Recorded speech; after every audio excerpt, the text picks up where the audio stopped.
haven of memories. Every touch, every moment is like a thorned rose.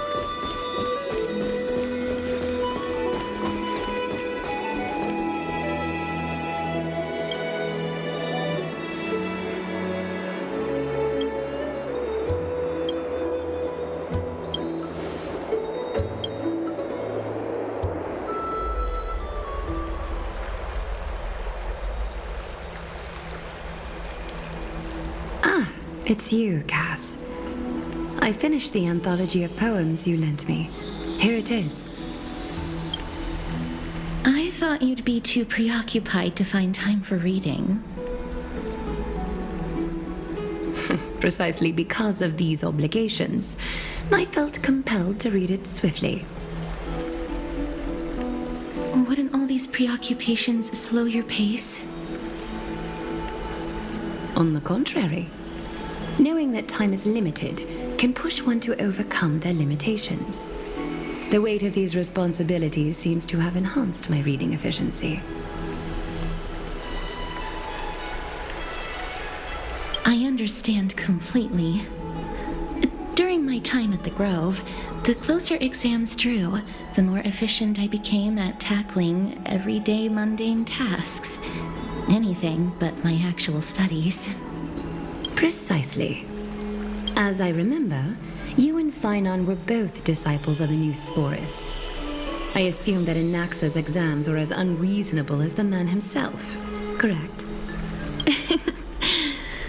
The courses Professor Anaxa taught were Introduction to Alchemy and History of Mythology.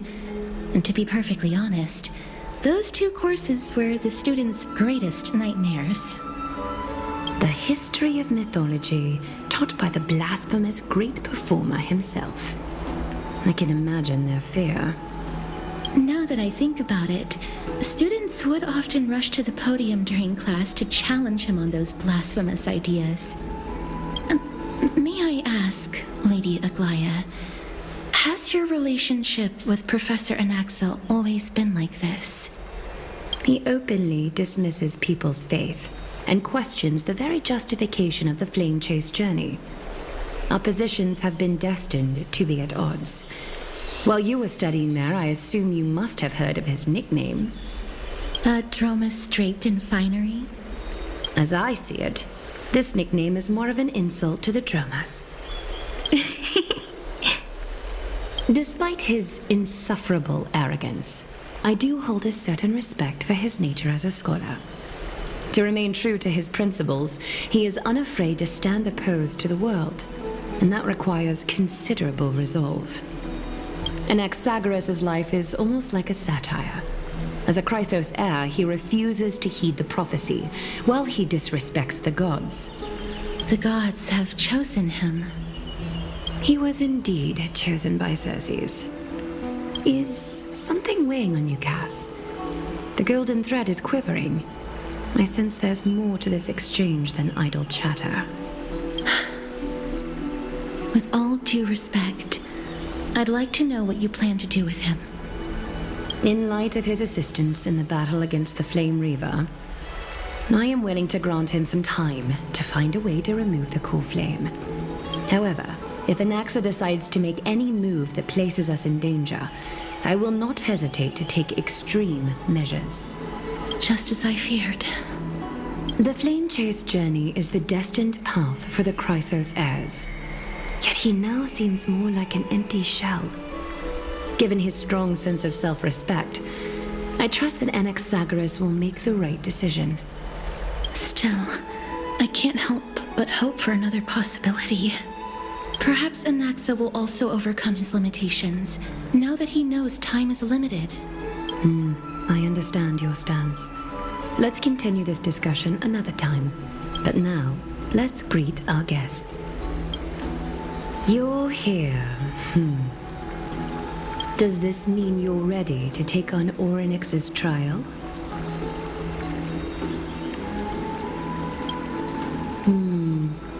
It seems that this sacred beast is just as indispensable, given their intricate ties to the Titan. Memmy mem, memmy mem mem mem mem, memmy mem memmy mem.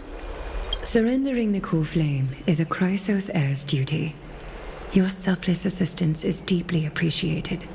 However, I urge you to carefully consider the risks of accepting the trial. Becoming a demigod means forsaking your humanity. You will inherit Orynyx's divinity and bear the time of Amphoreus, all on your own. From that point onward, your fate will be forever intertwined with ours, never to be separated again, until the end of Genesis. It's exceedingly rare to find a capable Chrysos heir. If this path proves unattainable, I am willing to lower my expectations. There are still many priests of Yanissopolis and their descendants in the city. If I'm left with no other option, I'll try to find someone worthy among them.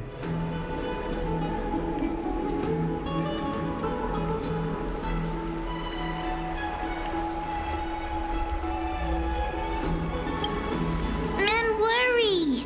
Memmy, memmy, mem! Memmy, mem, mem, mem! Memmy, mem, mem, mem! Mem, memmy, mem! Mem, memmy, mem, mem, mem! Hero! Memmy, mem, mem! Mem, mem, mem, mem, mem, mem! Memmy, mem, mem, mem, mem, mem! Mem, mem, memmy, mem, mem! Mem, memmy, mem, mem, mem, mem, mem, mem, mem, mem! Memmy, mem, mem, mem, mem! It looks like you know that Titan rather well.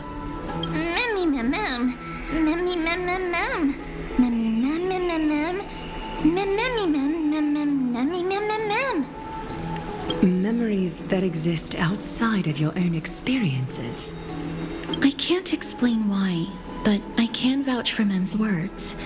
When I was in the abyss, I heard the Titan's groans, full of pain and grievances, yet without any ill will. Please, memmy, mem, mem. Memmy, memmy, mem. Memmy, memmy, mem, mem. Mem, memmy, memmy, mem, mem. Mem, memmy, mem, mem, mem, mem. Memmy, mem, mem, mem, mem. Huge! Since you've made your decision, go back to the bath chamber and get some rest. Trinem will call for you when the ceremony is ready. It is difficult for me, as the guide, to absolve myself from blame for things to have progressed to this point. Time and again, you have risen to the occasion for Akima. Nearly rewarding you with some honeydew is no longer able to express the extent of our gratitude. When the dust settles, I hope that we'll have the chance to have a long chat regarding your return journey and the curse of the sky. It's about time that we lift the taboo and discuss things openly.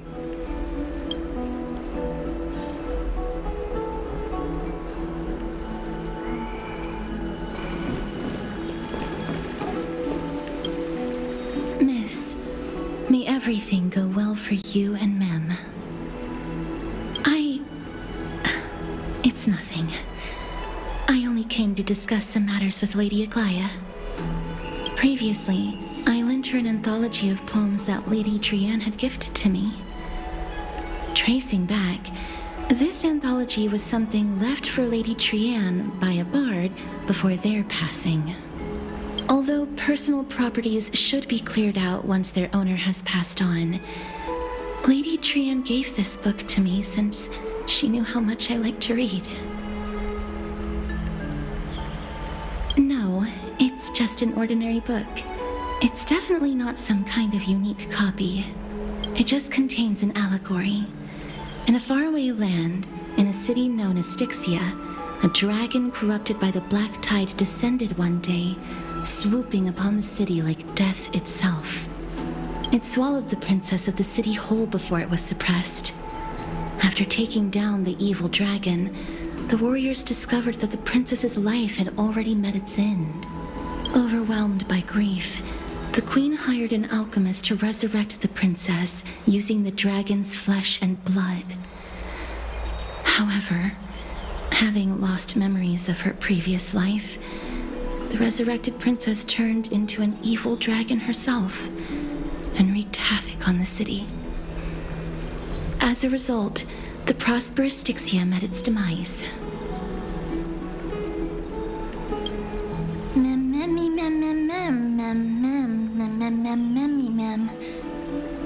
The author of this book is Archepia, a wandering bard who traveled to many cities. Among the things she left behind are poems, dictionaries, and many tragicomedy scripts. She even clearly underlined and took notes in books that covered myths with her elegant handwriting. While flipping through these books, I felt like I was afforded a glimpse into the life of Archepia. It felt just like I was traveling with someone that I'd never met before. It was as if she had yet to pass on and was still alive.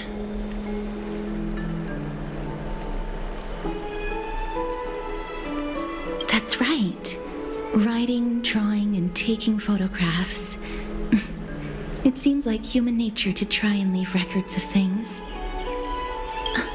Speaking of taking photographs, when I was helping you to take the photo previously, I did not look through the photos in your photo stone out of courtesy.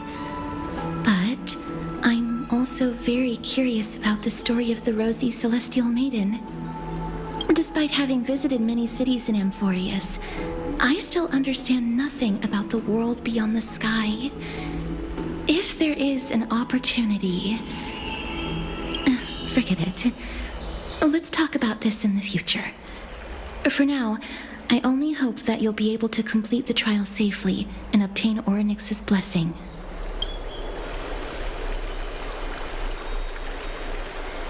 May you complete the trial safely and obtain Orynyx's blessing.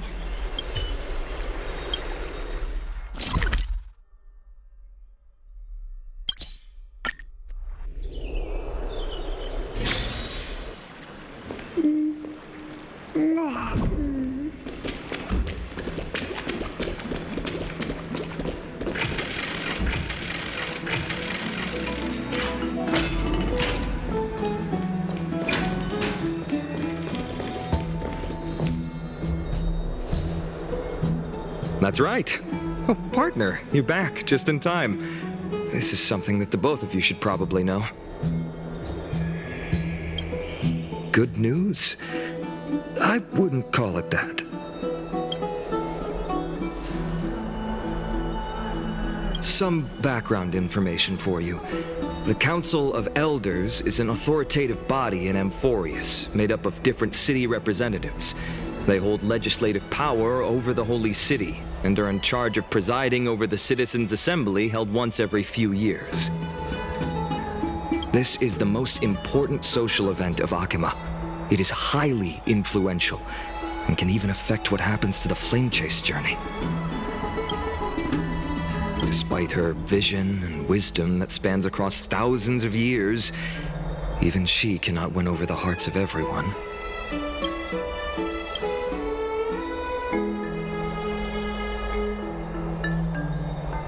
Every 5 to 10 years, the Council of Elders organizes a Citizens' Assembly at Dawncloud. During the assembly, the representatives will vote on major issues such as whether the Chrysos heirs led by Aglaea should still hold the right to govern the Holy City, and whether the Titan's conquest should continue.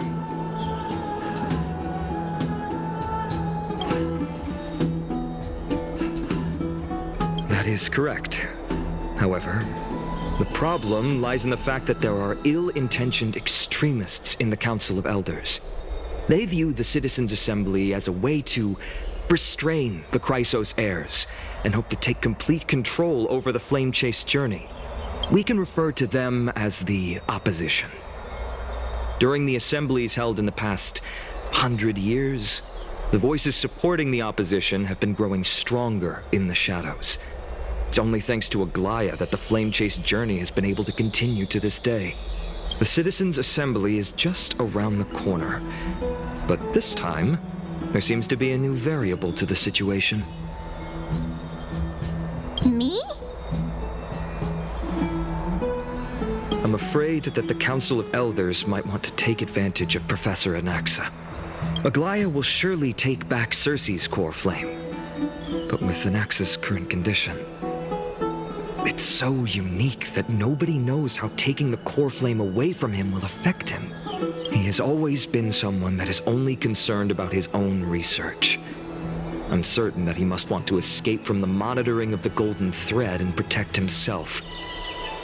If the opposition were to offer an olive branch at this time.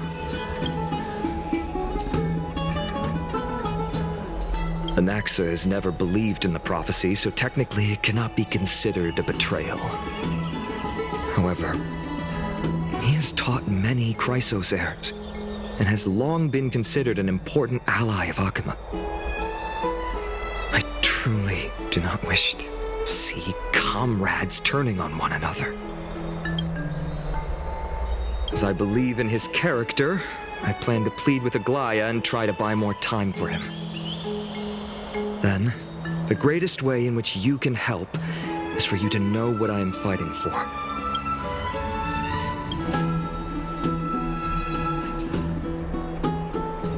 Allow me to apologize for the fact that we always seem to be troubling you. I hope that Orynyx will show more benevolence and be more accommodating.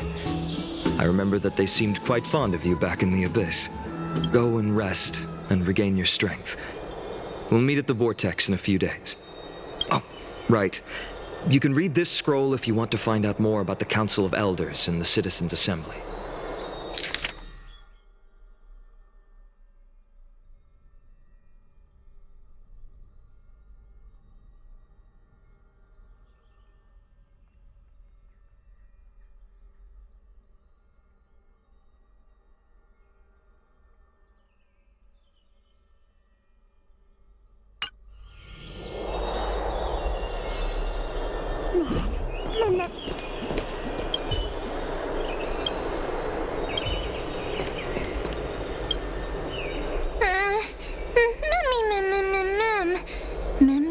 Nervous.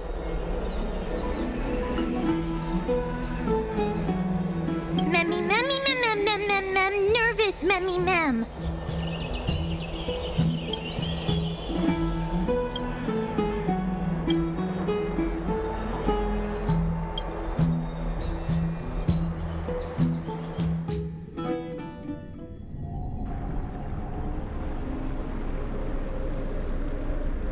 Esteemed one, Orynyx's vacant totem awaits. If you have already made your preparations to become a pillar of amphoreus, please, step forward.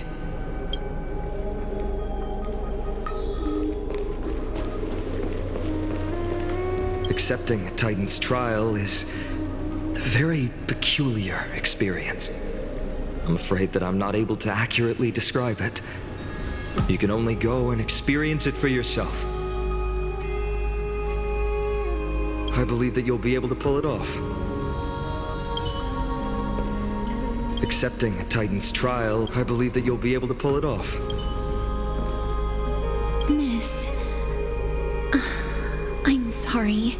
I'm not sure what I should say to help calm your nerves. Right. Perhaps something like, as long as you can successfully complete this trial, the rest of the flame chase journey will be smooth sailing? No, that sounds a little strange. Don't worry. It won't take up too much of your time. Don't worry. You'll definitely make it back alive? Sorry. It seems like I've made the mood even heavier. In any case, may everything go your way.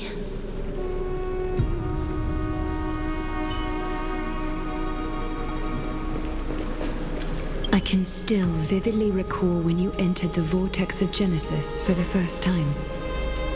At that time, I could never have imagined that a guest from beyond the sky would shoulder the fate of amphoreus. Don't feel burdened. Just like during the trial of strife, Trinan and Finan will be waiting for you outside. If something unforeseen were to occur, they will intervene in the trial and rescue you. May Kethely bless you. Little Gray and Mem, thank you. Your resolves cannot be questioned. We praise your pure selflessness and courage. May Kefali light your path forward. Get ready to assume Orynyx's divinity, trailblazer.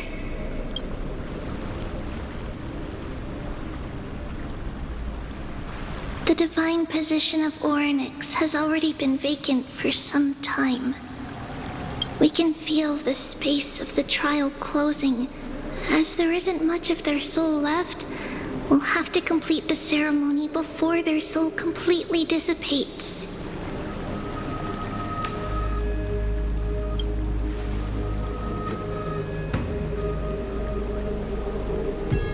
The eighth core flame coveted by the miracle that once belonged to the great veil of Evernight, Orynyx. It shall now be returned by the two elected heroes of the Chrysoceres, a traveler who is upright and courageous, and a sacred beast that invokes miracles. Who? Mem. Both of you, please, come forward.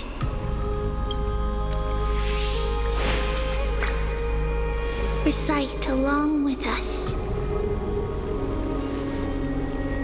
O Majesty of the 12 Titans, pillars of the world, we seek your divinity to mend the rifts of the world. Fill our bodies with blood of gold till we wither in willing service to the prophecy.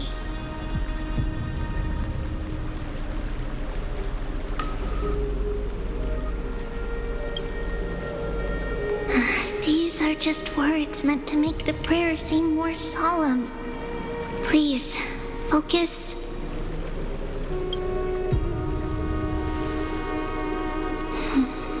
And surrender the core flame.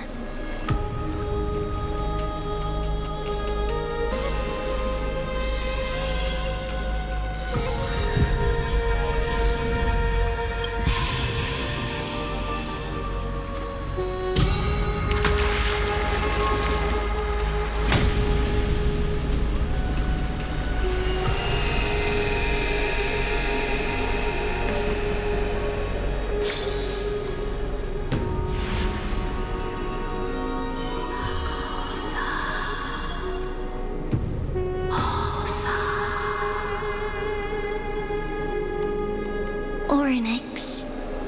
Their soul has been waiting for a long time.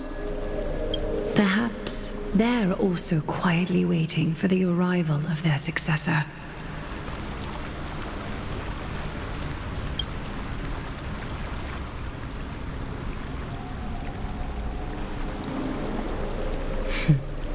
The last time I heard this, things didn't turn out that well. Don't worry, Aglaea. She's tougher than I am, right?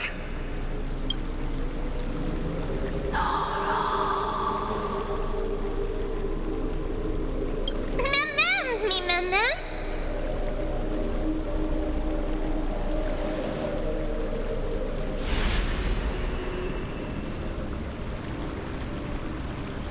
Traveler from beyond the sky, let us pray that the Titan acknowledges your worthiness. Although she loves cracking jokes at inopportune times, her determination is as strong as the Chrysoceres. She will definitely succeed. While she's away, I would like to have a chat with you, Aglaea.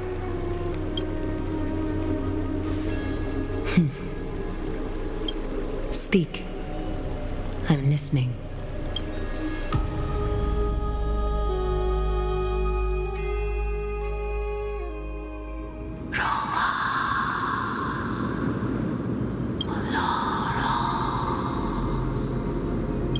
Slap.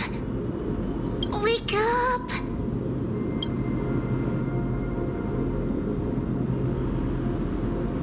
How is it?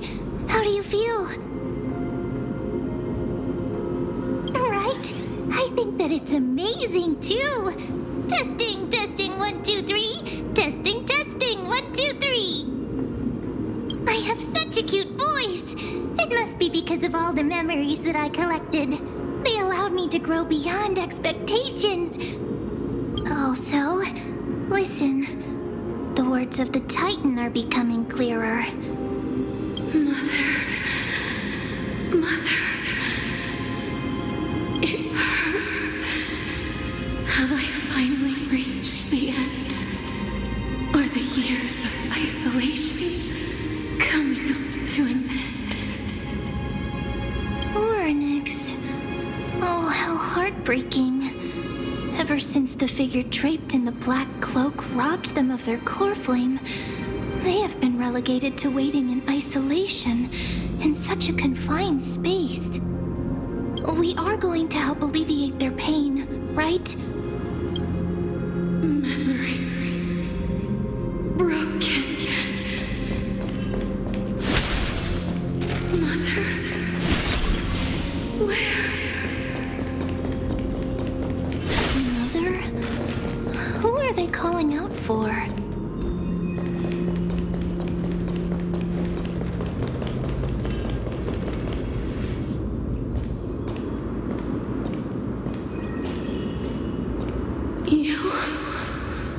It's you.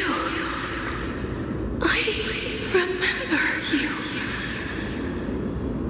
Sky Father has gazed upon you. Mother is calling for you.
Listen to me.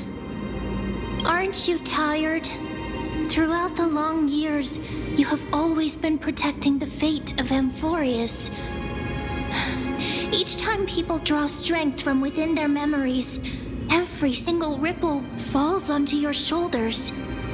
There's no need for you to bear this any longer, Oryx. From today onwards, someone else will bear time on your behalf. This is why we have come. Freedom. Freedom. I want freedom. Oh, poor child. Everything will be fine. Let us help you. You can have a good rest now.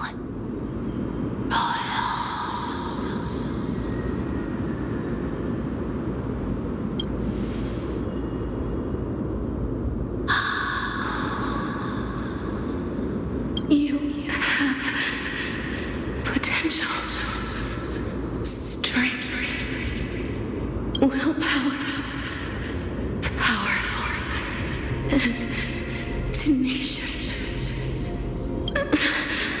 But you lack something.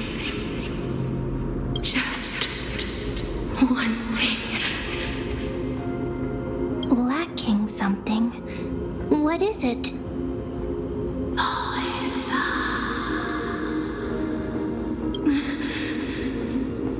What you lack is a future.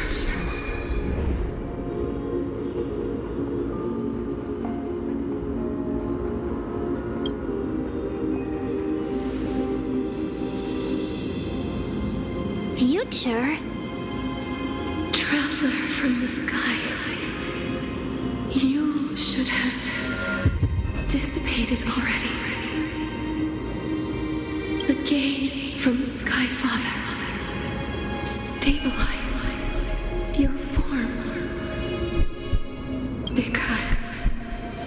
From the moment you crossed the sky, your life was cast away.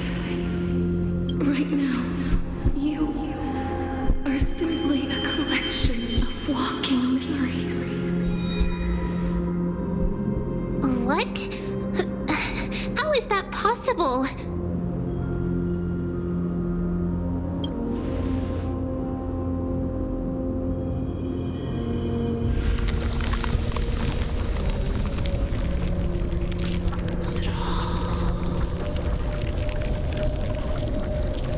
The space is collapsing. Someone must inherit the authority of time. If the pillar is lost, the laws of time will collapse. Amphoreus will succumb to eternal disorder.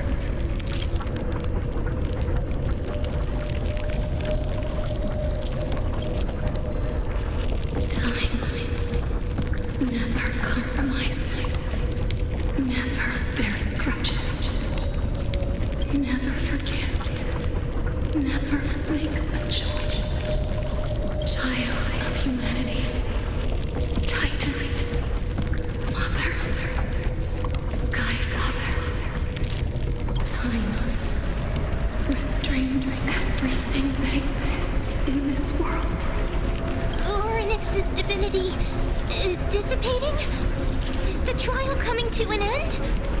Pathstrider of remembrance, my strength, I shall entrust it to you. The fate of the world, if you wish to, save it. Go and find your future that has been stolen. Even if that means you'll have to cheat death. You'll have to challenge that hand of shadow clasped with unyielding fingers.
Are you all right?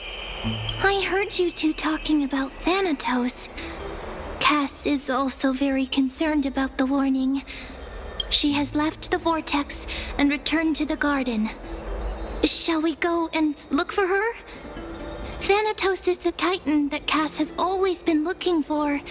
Regardless of whether there are any clues, there's probably no one else that understands death better than her.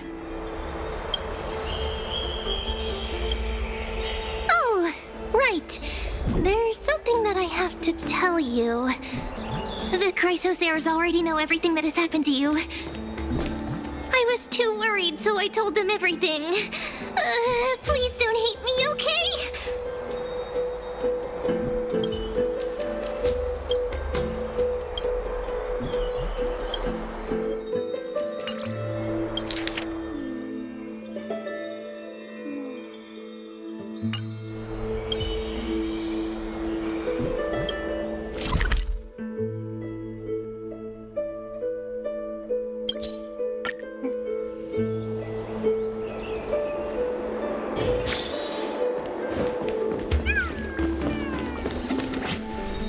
Miss, I'm right here.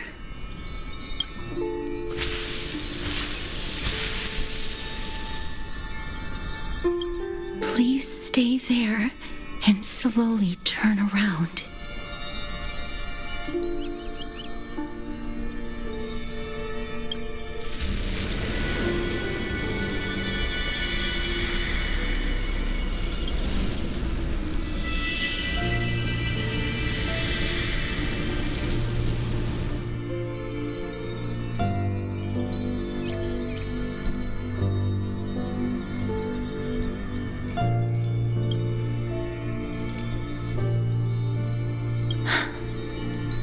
Please pardon me.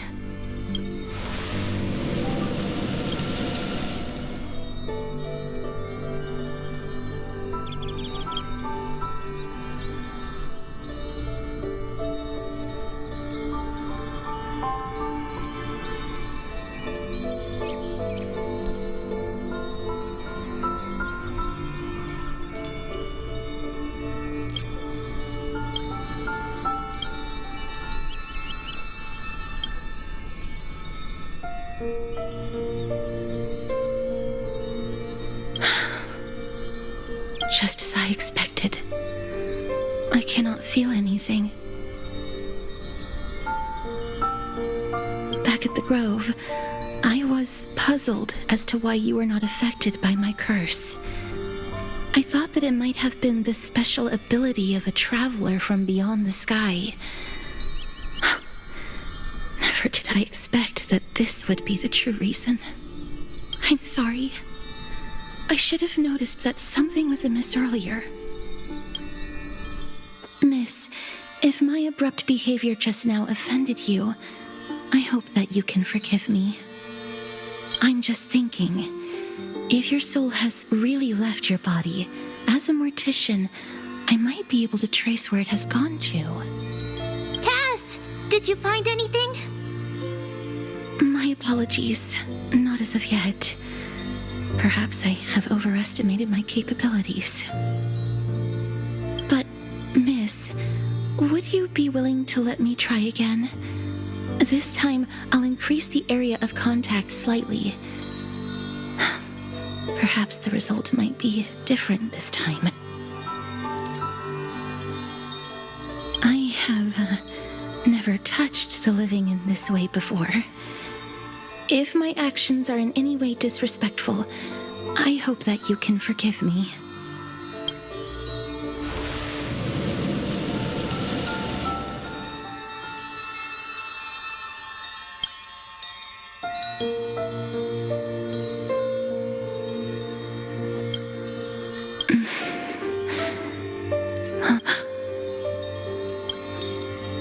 I seem to have caught a glimpse of something. Your soul is currently roaming someplace and cannot find a way to escape. But perhaps it might not be a bad thing. If your soul is still wandering around, it means that we still have time. We have a chance to find it before the fingers of Thanatos sweep everything away. Clues. Just a few more. I need more guidance. The connection has been severed. With my strength, I'm not able to trace it. It was me. I was a little too hasty. Don't worry, miss. Although we currently have no leads, I will do my best to search for the whereabouts of Thanatos, bring back their core flame, and personally return to you the life that you have lost too soon. I know that I'm lacking in confidence, but I hope that you can keep this promise of mine in mind. Before I manage to deliver on this promise, please do your best to hang on. Amphoreus needs you. Lady Aglaea and Lord Phynon are currently discussing some matters in the paths. They're worried about you too. If possible, please go there and let them know that you're well. Although, I don't actually know whether your current situation can be described as well. Also, please accept this Styxian fable. Reading can help one to focus and relax. I hope that reading this can help tide you through this difficult period. Disappearing.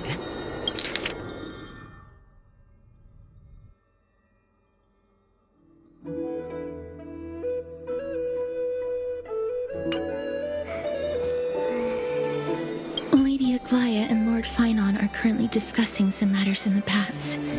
They're worried about you too. If possible, please go there and let them know that you're well.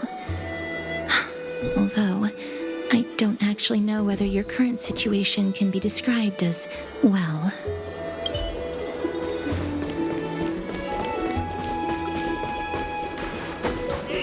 Little Tribbie, be a good girl and open the door.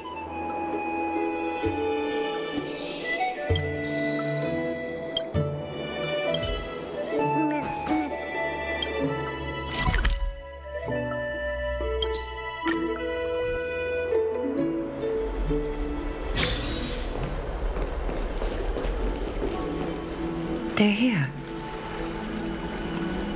That partner!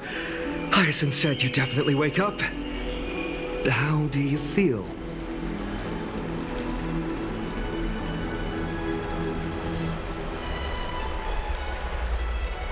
I beg you, please forgive me. You've completed the trial of time. And I have to admit that the process went better than I expected. Even in the end, that Titan's heart still showed a soft spot for humankind. However, I never expected that. Two people who have cheated death would appear in Akima at the same time. That's what we have been talking about. Mydei has been in Akima for such a long time, but has no one thought to study his indestructible body? If there were even any minor breakthroughs, we wouldn't be as clueless as we are right now. Many have had this idea, but so far, there have been no results. If it were successful, Thanatos wouldn't have disappeared without a trace. Nevertheless, now is not the time for us to give up. At the very least, we can still see a glimmer of hope. Cipher. If anyone in this world knows the whereabouts of death, it would be her. I'll try and get her to return to Akima, but do be prepared for a less than ideal outcome. Please understand that throughout the history of Amphoreus, no one has ever managed to escape the clutches of death. At the end of time, Thanatos silently awaits all. It is my duty. We too require you to bear the divine position of time. But before that, just... What's wrong, Aglaea? Omens always come in pairs. A tiny air current will eventually brew into a storm that tears the sky apart. It's Anaxa. He has initiated contact with the Council of Elders. In the end, it has still come down to this. I earnestly hope that your assessment of him is accurate, Phynon. Otherwise, the efforts of my teacher and I over the past millennium might be reduced to dust because of that great performer.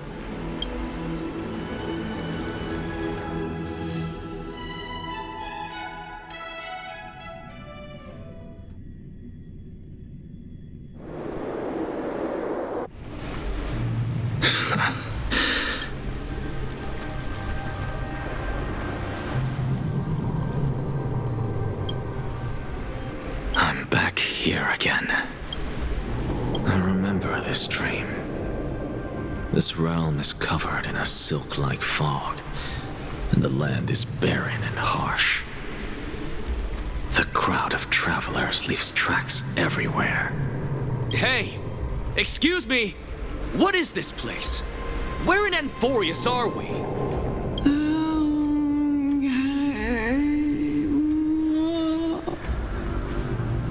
The mutters of the traveler are in a language I'm unable to comprehend. Or perhaps they're just distracted and ignored my question. Tell me, which titan reigns over this land? And how do I find them?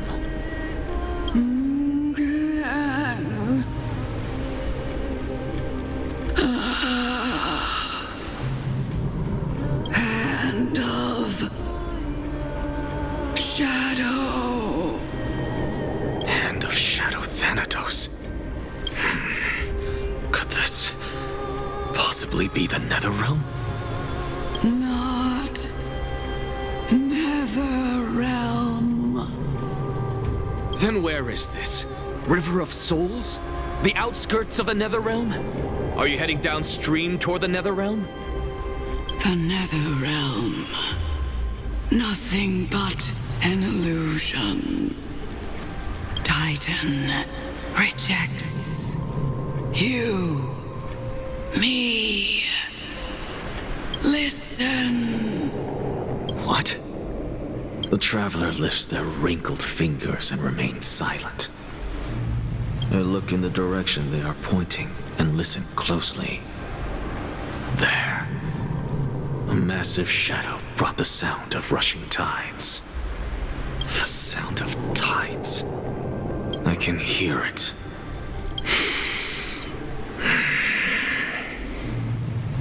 I hear it, deep within the tides, beyond the closed gates of the void world. A voice, about to recount something. Child of humanity, is it death's embrace you yearn for with such urgency? Oh, you have awoken. Welcome back to the mortal realm. Your consciousness is dissipating much faster than I expected. Ultimately, it seems like the Titan's core flame is incompatible with a mortal body. How much longer can my consciousness remain in the mortal realm? In my estimation, at best, you'll see 15 more entry hours. 15 days and nights. What is it? Are you finally starting to become attached to the mortal world now? On the contrary, 15 days feels a little too long for solving a singular problem. Stop giggling. It's time for us to go. The messenger from the Council of Elders is almost here. Let me ask you one more question. Are you really planning to betray Aglaea's will? What betrayal is there to speak of when I was never loyal to her to begin with? What about that white-haired student of yours? Acting so recklessly, do you not care about what might happen to him? There will be a price to pay for blind faith. This is also a lesson for Finan. You truly are a strict teacher. Of course. This is how I've always been.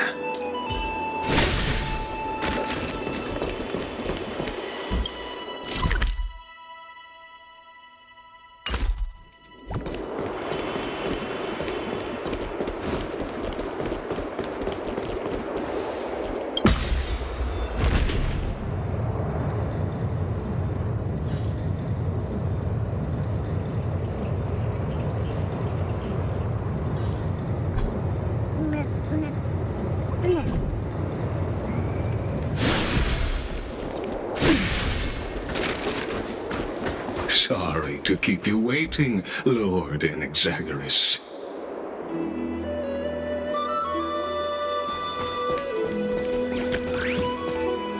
It's been a while, Lord Anaxagoras. I greet you on behalf of all the citizens of Akima and express my deepest regret about what happened at the Grove of Epiphany. It's you. I never expected that you would personally come and meet me. By carefully into Lantern above, I have come as a testament to the justice of the Council of Elders. There are Antikytherans here? They have been a rare sight ever since the Chrysos War. I extend to you my utmost respect, revered Titan. I am Lycurgus, though you may call me Lygus, holding an honorary position within the Council of Elders in Akima, and as the Theoros, I stand to protect the right of all upright citizens to express themselves freely. You can see them too? You know about us. We Antikytherans perceive the world through the amplitude and frequency of souls. Just as I am conscious that Lady Aglaea is secretly listening in on our private meeting from afar, if necessary, Lord Anaxagoras, I can sever the golden thread to protect your fundamental rights. The demigod should know better, for such is her station. Spare those poor threats, and just let her listen to my words. They shall serve only to unveil her own folly. May I interpret this as you having a countermeasure? I need not any plan, because she can do nothing other than petty espionage. As the Citizens' Assembly approaches, and with Orynyx's fall, any attempt to capture the core flame within me will only usher chaos and calamity. A truth she undoubtedly comprehends. While I, Anaxagoras, serving as the Grove's special envoy to Akima's Citizens' Assembly, have long known the extent of your abilities. Let's forego the formality of asserting authority, Lord Lygus. Lead the way. Very well. Surely Lady Kindness would appreciate such assertiveness in an ally.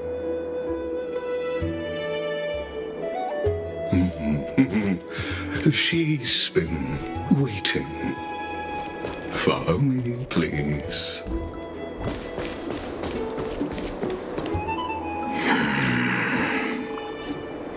Is there something on your mind, Lord Anaxagoras? Nothing, really. It's just a question that I contemplate every time before I ascend to Dawncloud. For the Titans, does the falling equate to death? Ah, a pondering truly deep. Time is on our side. Do you mind sharing your reflections with me? While all living beings must ultimately face their demise, Kefali has yet to meet theirs. Their journey continues unhurriedly along this long path. Are you suggesting that Kefali may not have truly passed? Yes. For dying implies an ongoing process, an action, whereas death signifies a static state, a definitive termination. In contrast to mortals, Titans exist on a grander scale of space and time, thus elongating their passage into death. The notion of their fall is but a misinterpretation born of mortal ignorance. Ah, an intriguing concept, albeit challenging to substantiate. After all, Kefali has maintained a profound silence ever since the era Arasa, while scholars and priests alike have conveyed the message of the gods' imminent fall. Perhaps the gods, in their arrogance, deemed it beneath them to reveal their perspectives to mortals. Could you elaborate on your statement? Cerces, the kin of the Sky Father as recounted in myths, now resides within my brain. Were I to inquire, Kefali would have no cause to refuse. Oh. That very well could be true. But what if the world-bearing Titan still chooses to remain silent? In that case, the myths crafted by the people of Amphoreus are nothing more than pitiful jests. It's worth a try. I believe, and I'd love to witness the fruits of your theory and the change it may bring to this imperiled world. Because I completely concur with you on this aspect. If the Titan has indeed met their end, any response from them would be impossible.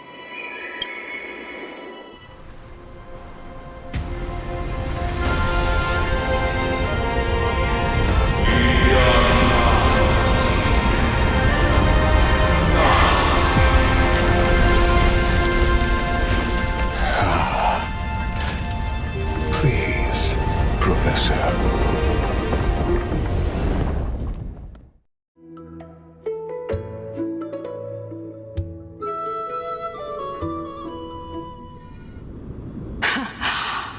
The children of humanity have indeed created a spectacle.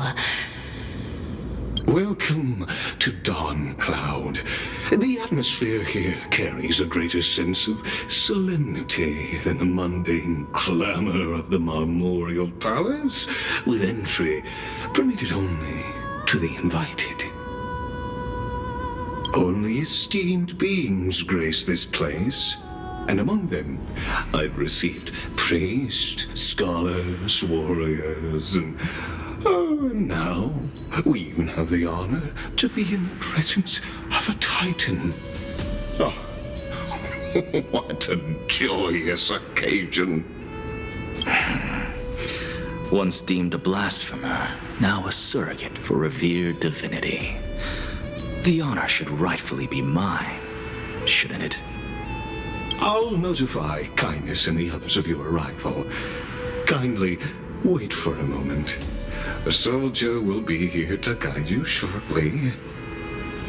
In the meanwhile, you're welcome to explore the vicinity, but kindly remain within the guard's view.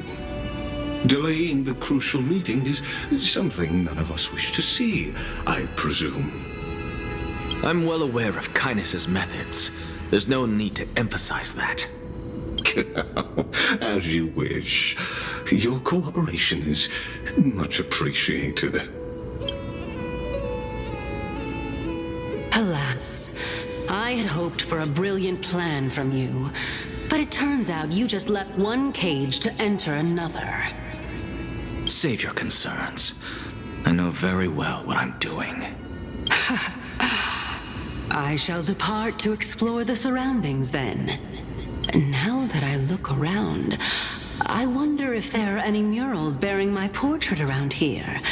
I'm quite intrigued to see how the children of humanity beyond the grove perceive another Titan. Off you go. I won't be joining you. This Titan appears to be quite at ease. I should investigate the Council of Elders' recent activities first. Be aware, I can hear you perfectly well from here.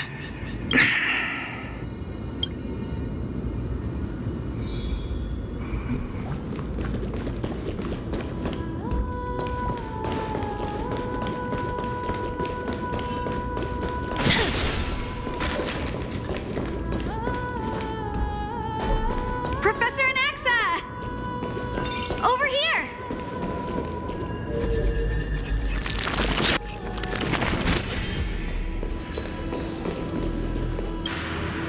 Professor Anaxa? Word has it that the scholars of the Grove valiantly perished resisting the Black Tide. To find you here safe and sound, thank the Fates.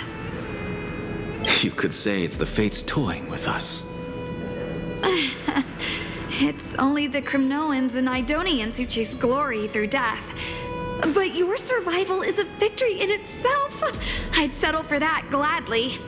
So, are you here to report the incident to the Council?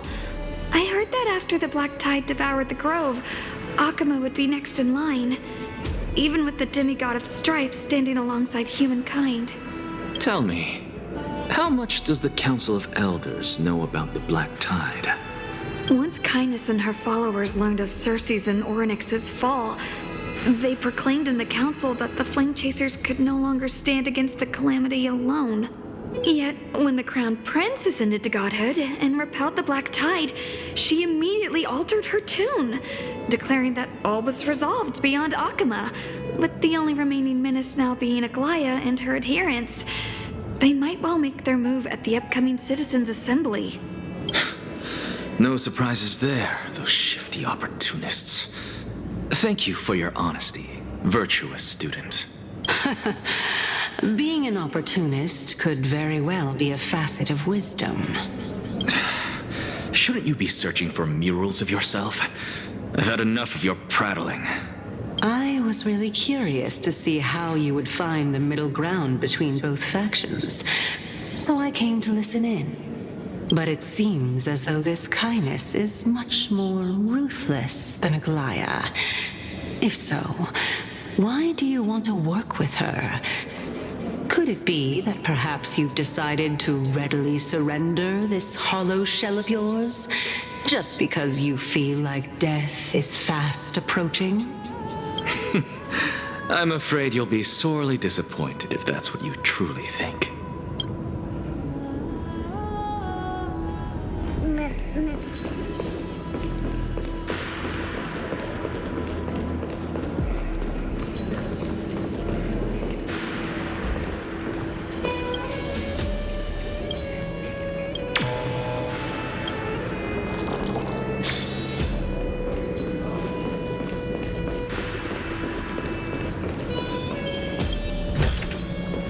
I want to make something with it.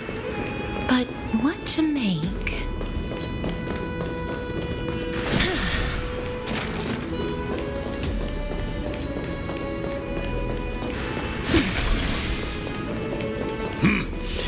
Even blasphemous scholars can come here, it seems. Looks like my presence here is quite unwelcome. Anaxagoras, I thought that you had died to the Black Tide, just like the other scholars. As Kephales's priest, are you not aware of the decorum of respecting the dead? Surely you jest. You blasphemous heretics are not worthy of respect from the Supreme Being. Let me remind you that you're currently in Dawn Cloud, so you'd better keep your deranged language to yourself. I am no longer that altar servant from years ago who could only acquiesce to the commands of others. Now, I have plenty of ways to deal with people like you. I'm not sure whether I should laugh or cry right now. I can't believe that a follower such as you could have been made by a creation titan. As I see it, a dead titan can't provide you with this level of confidence, right? Then who is it exactly? Could it be Kindness? You. Seeing how fond of you Elder Kindness is, I shall let that slide for now. Leave immediately, and don't impede us from receiving the Supreme Being's blessings. Seeing as we were able to hear of this matter from the mouths of others, it seems that Kindness is indeed quite sincere toward us. Perhaps this affair will proceed smoother than I had anticipated. Oh my, what a thrilling confrontation. As expected of one of Kephales's followers. Are you praising or insulting him? Praising him, of course. As a believer of the god of deliverance, it is only natural that he detests evil. Didn't you hear me? I asked you to leave. Go as far away from here as possible. Don't mutter to yourself like some sort of madman and disturb my meditation. I've had enough of this. Could the 15th entry hour arrive any faster?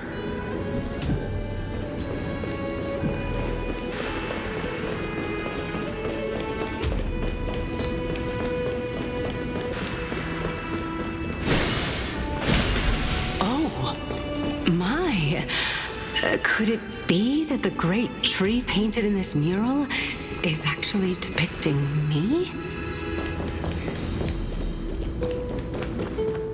Every plant, every tendril, no, even every leaf could be the embodiment of Cerces. As a result, mere mortals who did not know what the Titan actually looked like chose to paint them as a giant tree instead. Their wisdom was portrayed as fruit, to symbolize how they shared their knowledge equally among the masses. Such exquisiteness indeed. This mural is quite abstract. I really can't tell whether you are praising or demeaning yourself. Now I'm quite curious whether the Reason Titan has studied figures of speech before. Of course I find such stylistic devices interesting. For all we know, this could be the answer to the question, what exactly are we? I, for one, am not willing to admit that I could look this ugly. Was this the reason why you failed in your attempt to refine my soul when you were ambushed at the Grove? Since you are aware of this, why did you save me back then? From my perspective, this point alone was enough to separate you from the average person. How do two lunatics coexist in the same brain? Therefore, it seems that your journey to Dawnfloud this time is not just to seek protection. What, then, is the intention behind your actions? The entire plan is stored in my memory, so why don't you look there? Then don't mind if I do. 1 year old, 2 years old. Oh my! Even a member of the preeminent 7 sages must hug his droma stall to sleep? How interesting. That's enough. How unusual. Your soul is actually trembling. This must mean that behind this toy hides a secret that nobody knows, right? Since our days are both numbered, I don't mind telling you more about it. This is a present that my sister gave to me. It's a doll that was made to look like our family pet. So there are other members in your family, eh? Are they also living in Akama? Don't you just love to pick through my brain? Go on, continue flipping through my memories. It won't take long. You'll discover the answer when you reach the memories of when I was 5. Oh, the black tide is everywhere. I can't bear to look. When I was young, I couldn't accept this outcome either. Georios, Aquila, Kefali, and you, of course. Although I prayed to every titan that I could think of for help, my efforts were ultimately futile. This...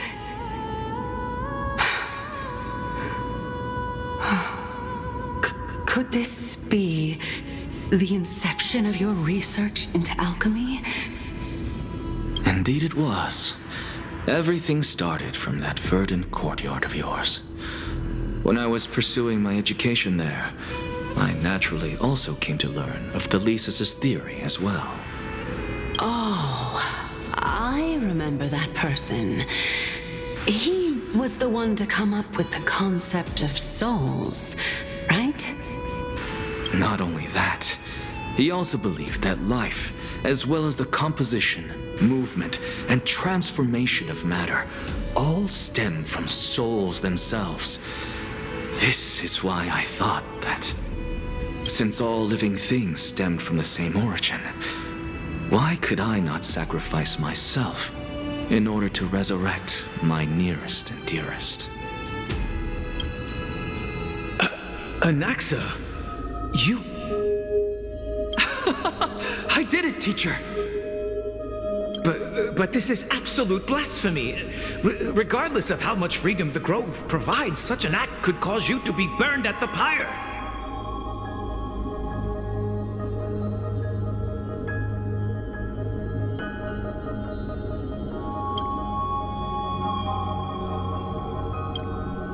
Your beloved, where is she now?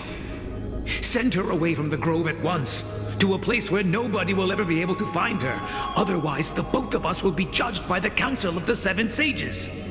Calm down, teacher. My sister, she's still not in the mortal realm, even to this day.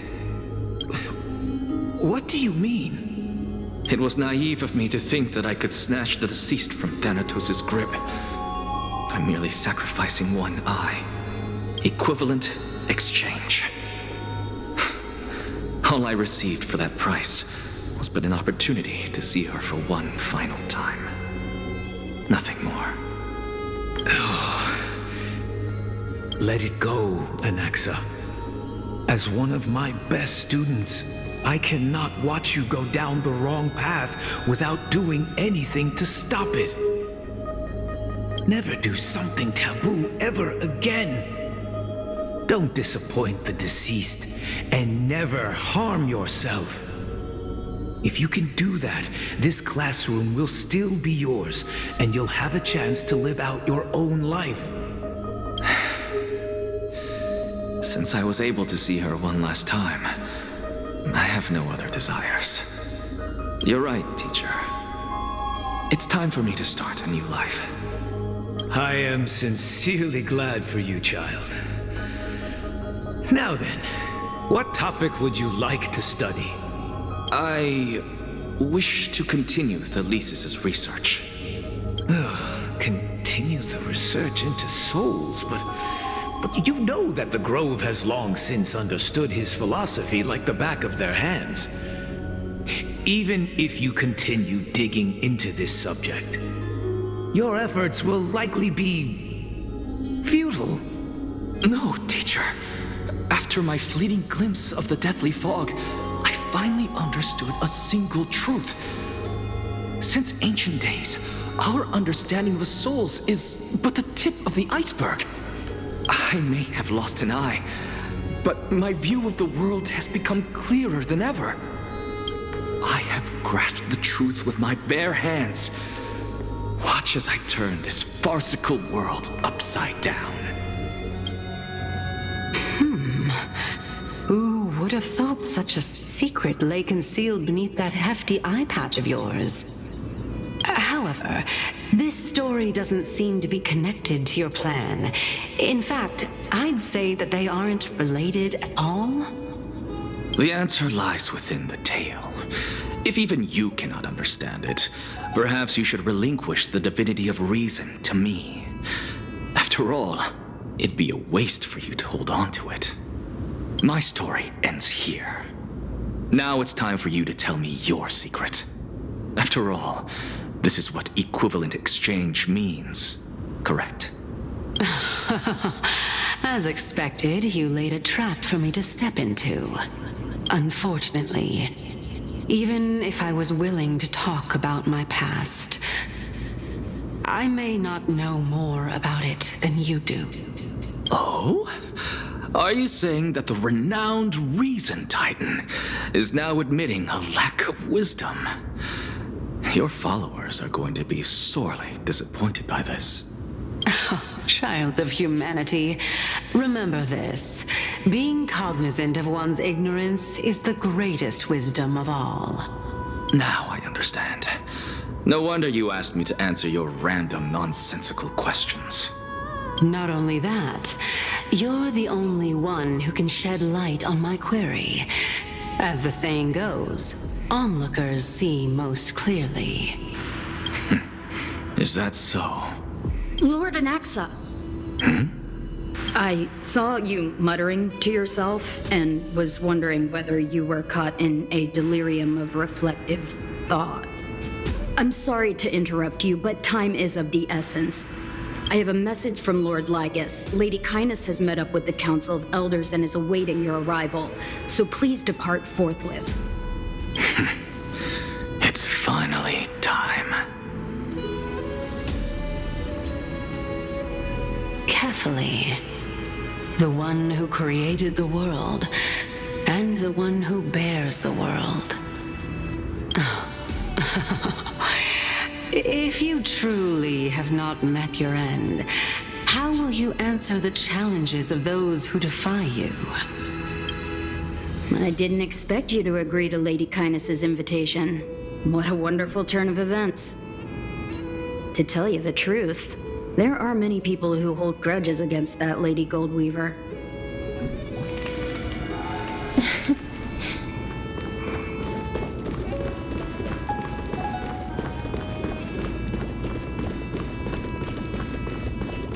Isn't that the dromas draped in finery? Avoid his gaze. I don't acquaint myself with blasphemers. Don't worry. He's too full of pride to pay us any attention.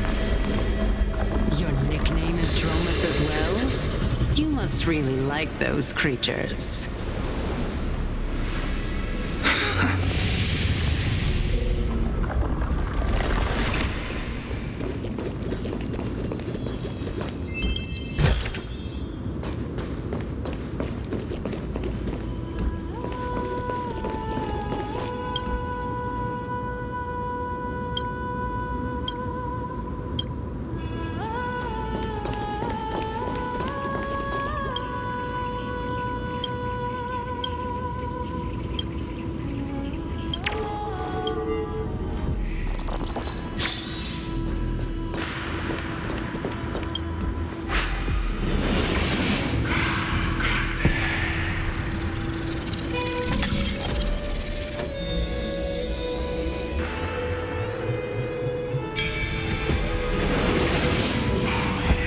A student of Empedocles?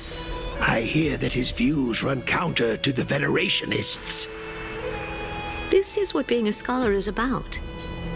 A collision of ideas only occurs when there are differences in beliefs, and it is such collisions that lead to progress.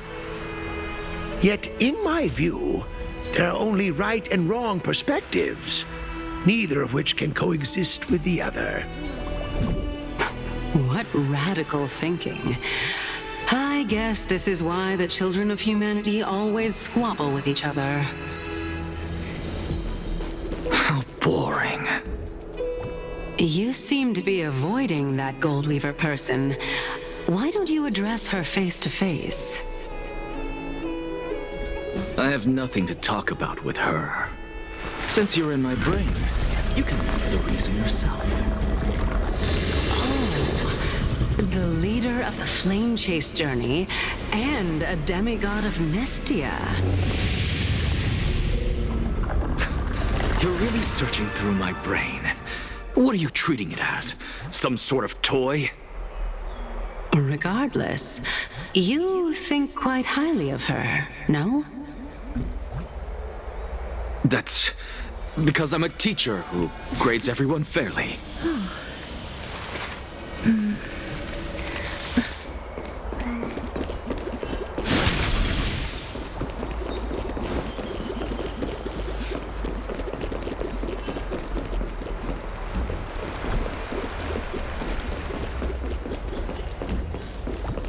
Lord Lygus and Lady Kindness are just ahead. I'll take my leave for now.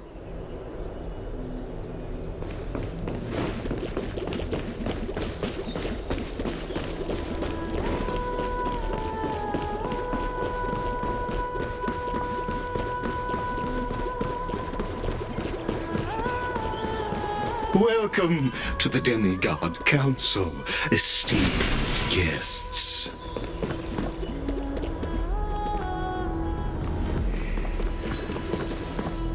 Lord Anaxa, oh, I've heard so much about you. Head of the Nusporists of the Grove of Epiphany, notorious blasphemer, a Chrysos heir who bears Cerces' core flame, a survivor of the Grove calamity. Did I miss anything?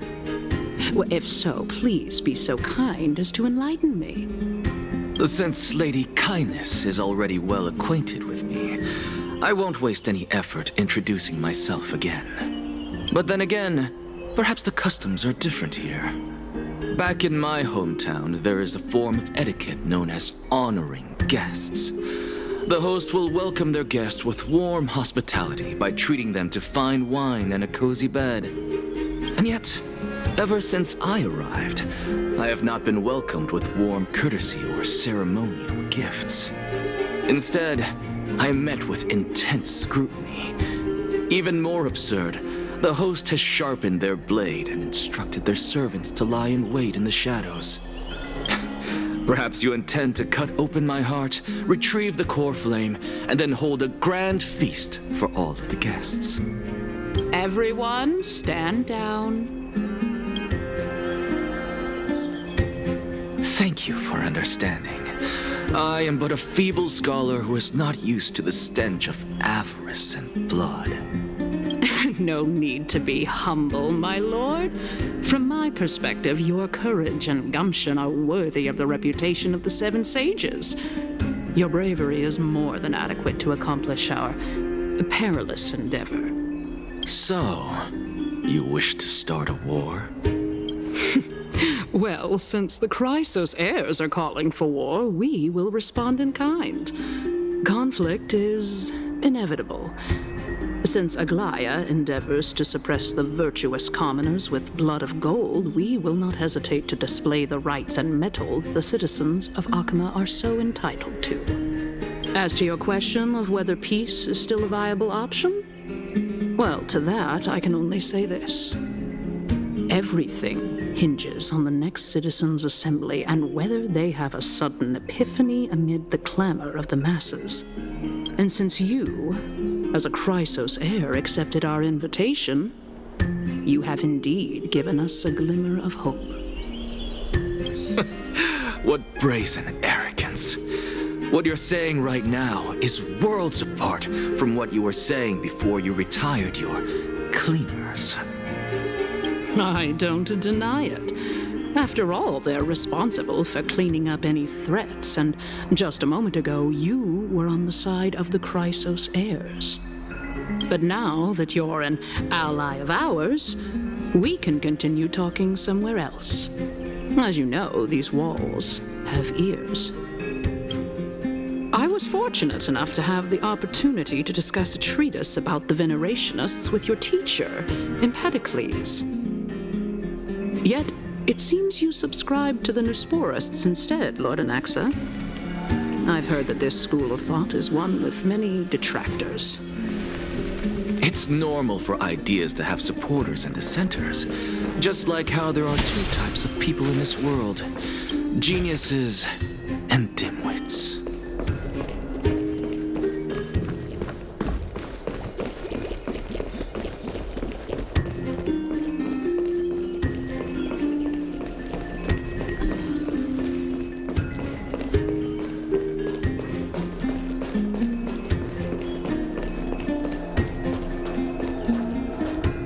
Welcome back to the hub of the Demigod Council, Lord Anaxagoras. Surely you remember that countless eloquent orators have stood in this spot before and emerged victorious by stoking public sentiment with their words. And yet there have also been innumerable blasphemous philosophers who set themselves up for failure because they refused to defend their actions. This tiny stage is the most profound embodiment of Akama in centuries. In 15 days, this site shall also become the most important, as well as the final turning point in Akama's history. May the both of us carry out our duties with honor and lead the masses back toward the Erechrysia, a golden age with no death, strife, or trickery. Why, 15 days and nights. That aligns perfectly with the date of your demise. Could such a coincidence truly exist? Using death to prove myself fits my intentions perfectly. What strong conviction you have. As expected of the hero who dared to stand up to the Gold Weaver. As expected, she misunderstands you. That's enough, Lady Kindness. Dispense with the niceties. I only accepted your invitation so that I can serve the commoners alongside the members of the Council of Elders. Don't test my patience with such superfluous formalities. Well, you say that now, but surely you also require my aid as well, so that you can stay alive even when being pursued by the Golden Thread? You worry too much. She won't show her hand too freely, as she still needs to garner support from the masses at the Citizens' Assembly. Even someone like me can tell that only a sliver of her humanity remains. Surely you're not asserting that she will definitely act in a rational manner. As you're no doubt aware, Aglaea covets the core flame that I possess, which makes it the bargaining chip that allows me and the rest of you to negotiate with her. However, in return, I'll need the Council of Elders to support me as much as possible. Naturally, this includes the guards as well. You're well aware how valuable Cerces' core flame will be in the era Chrysia that you are desperately pursuing. Talk is cheap, so you'd better act prudently as well. I understand. After all, this battle of wits is just a means for each party to acquire what they need. As long as your request is reasonable, the Council of Elders never shortchanges its allies. Since we're both intent on mutual cooperation, let's not mince words and just speak plainly to each other. Let us decide how much we can secure for ourselves and how much we're willing to sacrifice, like true philosophers, with our words and wisdom. Continuing from the earlier topic, let us discuss our common enemy, Aglaea. She is the second most experienced Chrysos heir across the whole of Akama, who has gradually lost her humanity to the ravages of time and the ablation of the core flame. A formidable opponent indeed. Admittedly, there is ample reason for her to take your life. Yet your previous reasoning is quite sound. As a seasoned political animal, it's unclear whether she will actually cross that irreversible boundary. Moreover, she still needs you alive so that the Titan's trial can be completed. Is there anyone present who can swear by the sacred vow of Kefali and guarantee that you weren't in league with that woman before coming here? Are you just trying to pull the wool over our eyes and aid her in her savagery?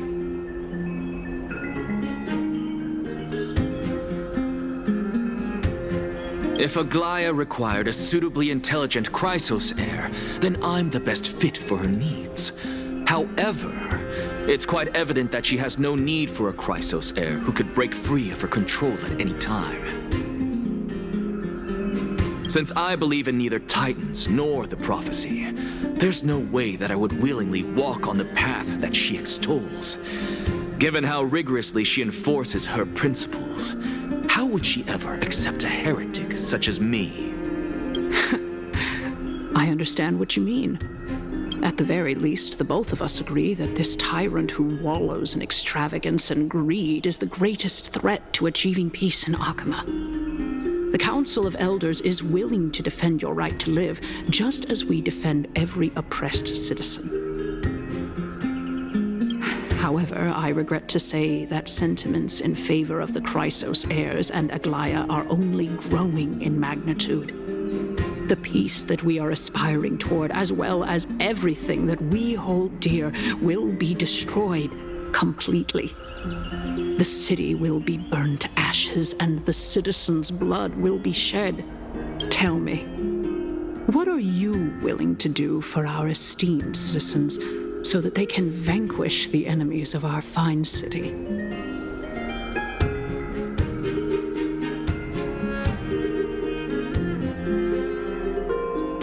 Aglaea's authoritarianism, conceit, and arrogance have granted her unfettered control for the most part. Yet these traits are also her greatest weakness. If I can render her helpless by forcing her to experience the agonizing pain of betrayal, I am certain she will never recover from such a setback. Surely you don't believe that such a tiny betrayal will be enough to push her to her wit's end. What's more, there are many who remain silent, merely watching to see how much chaos I can unleash. Not to mention, you know full well that the Chrysos heirs have never been a united front. In the name of Kefali, Akama thanks you for your sincere and valuable thoughts. At this stage, it's clear that you and I understand the benefits to be won from this discussion. Let me put it plainly. The Council of Elders has always been renowned for its fairness, and that fairness is built on a foundation of sincerity. The Council of Elders has vowed to all citizens of Akaba that it will always remain loyal to them. As for you, my lord, how will you guarantee that you will be able to live up to such earnestness and will not betray Akama's indomitable citizens when the opportunity presents itself? Just as you now betray Aglaea when it suits you. Surely you jest. My loyalty does not need to be proven. The fact that the Council of Elders is asking for proof of my loyalty is itself akin to a form of betrayal. I am incredibly honored to have witnessed the both of you bury the hatchet in a civilized manner.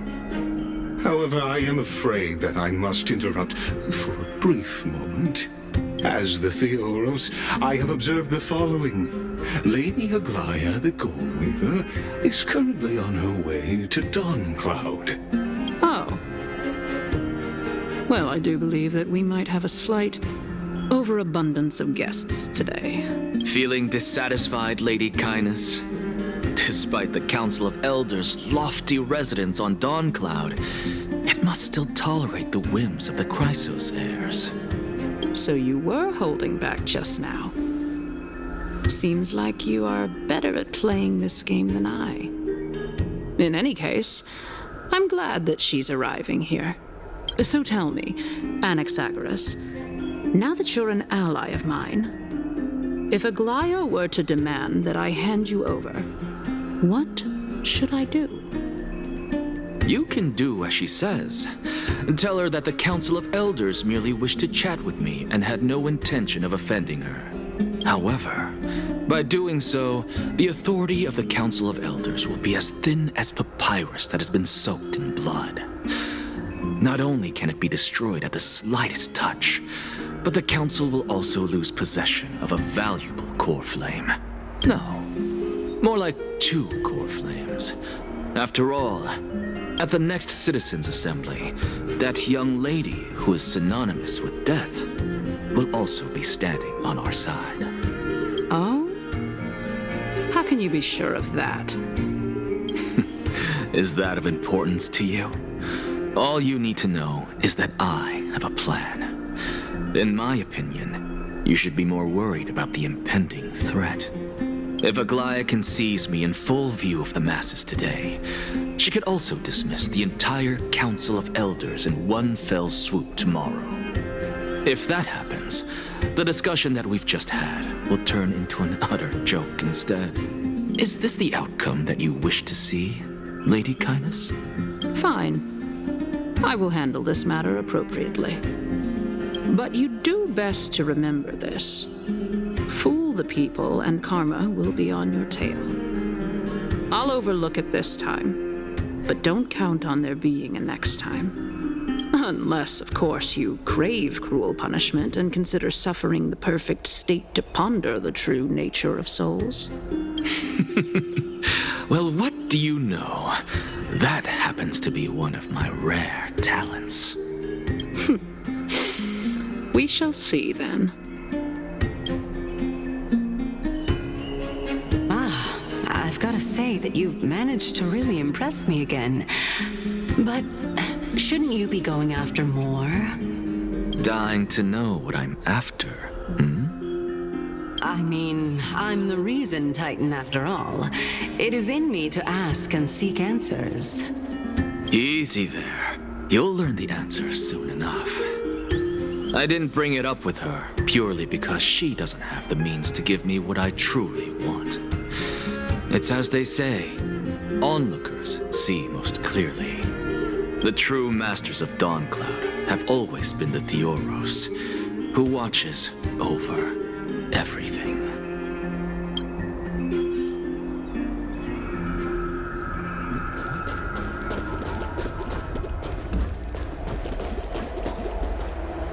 An expected visitor. Welcome once again. You know, you could actually skip all the pointless debate and come straight to me to seek an audience with Kefali. I have no reason to refuse you, do I? You may not, but kindness has. Whoever gets hold of Kefali's core flame will get to rule over Akama. She's wary of me, so naturally I had to gain her trust. I would say that debate was not at all pointless. Very true. In my view, this individual has gone to great lengths to get close to Kefali. He might very well be plotting something nefarious against the Titan. Are you still willing to let him pass, knowing this? Yes, very much so. All living creations are always free to visit Kefali's transcendent vessel. This comes with being the world-bearer. How convenient it is to be able to hear what they say. It is truly my honor to speak to a venerated Titan in person. Please, go ahead. Let me join you both on this journey. Oh, a bygone myth tells of an occasion where Kefali once answered their followers' questions on the peak of the holy mountain. Their followers have since believed that scaling this Titan cliff is one way of being with the god. Hear that? It's not every day that you get to climb a mountain with cerces. You should sing me a hymn of praise. Titan hymns are beyond me.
Go on ahead. Take this Yanis shortcut, and the long pilgrimage stairway will be waiting for you at its end. I have to admit, I never expected you to not ask me anything. Not even my motive. Because I know very well what it is you are after. As the saying goes, a gentleman helps others achieve their goals. I have a feeling that your theory will be validated at the end of this journey. I believe Kefali will not deprive you of your right to ask your question, especially now that you're on the brink of death. You must be closer to Kefali than anyone else, wouldn't you? I hope things go as you say. I believe Kefali will not deprive you of your right to ask your question, especially now that you're on the brink of death.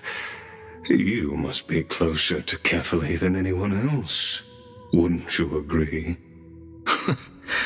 I hope things go as you say then. Putting a child of justice into a farcical world is bound to turn it upside down. It is my hope that you bring a much-needed change to this world which is on the brink of destruction.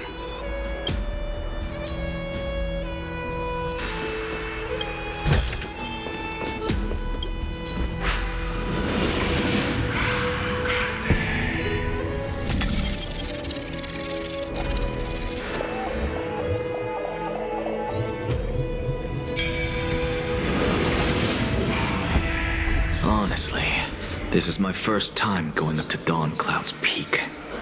What a splendid view. Isn't it about time you recognize the magnificence of us Titans?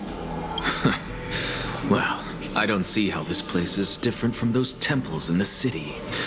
All they have are magnificent facades. And even though I've come this far, I'm still doubtful about getting useful clues from him. I must be getting ahead of myself to be expecting to hear something nice from you. Oh? Haven't you been in my head for some time now? It's high time you get used to how I feel about things. All right, we're just a short hike away from Kefali. No time to waste here. So the intellectual debate from earlier was too draining for you, huh? If Amphoreus gets a new lease on life, you should focus on strengthening your body and stop shirking social interactions. Save your concern. The Titan is in sight. Can you make it? Why? Are you going to carry me up if I were to fall now? I know how far I can go, so just hold your tongue and come along. Fine then. I guess I won't say any more. I'll just wait till your soul dissipates completely to gain control over your body. Wait. Is that Cerces? Hey, look at that. Huh? What should I be looking at? Am I hallucinating? Or do we even get to see souls when we're close to dying?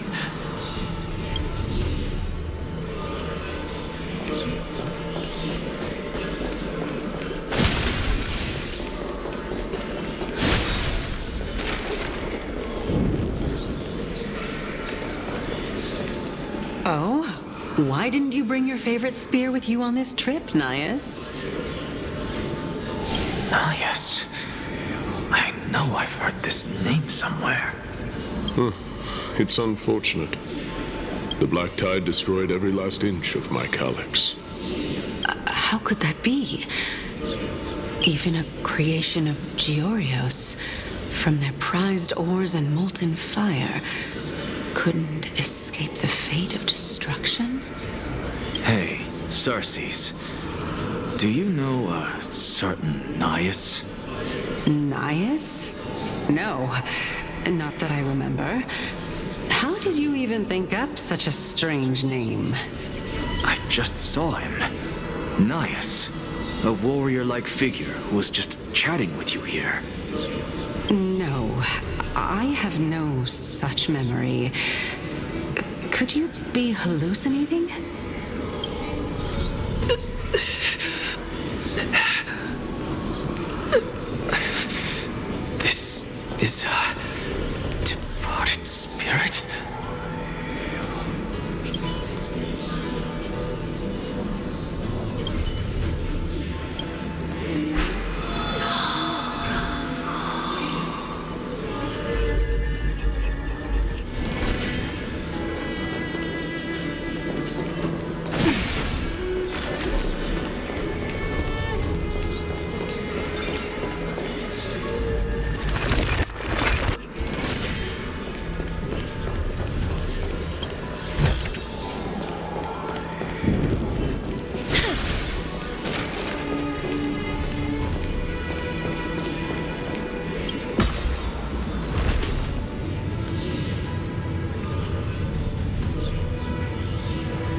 Enough about me.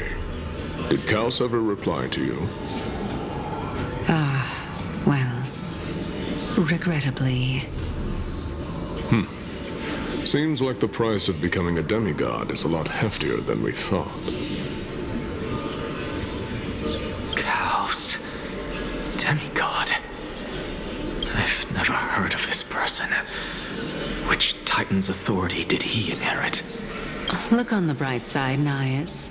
Since we've come all this way, I doubt he'd snub his old friends, would he? Let's just hope we mean as much as the world to him. Hey! Are you seeing that same hallucination again? Yes. It's still you and Nias, but you're now talking about a certain Kaos. I'm guessing he's one of your companions? Kaos? This name sounds just as strange to me. Never mind. I think I know what this is about. If things are as I thought, then they aren't hallucinations, but the souls of people. What? But if those are the souls of the dead, then what am I? Beats me. For all I know, you're just an illusion I conjured up in my dying moments. Let's just keep going. As long as I take in more sights and hear more stories. Know your limits. Wander too far among the dead, and even I might not be able to save you. I'm fine. If this is indeed as I thought, then this will be very amusing.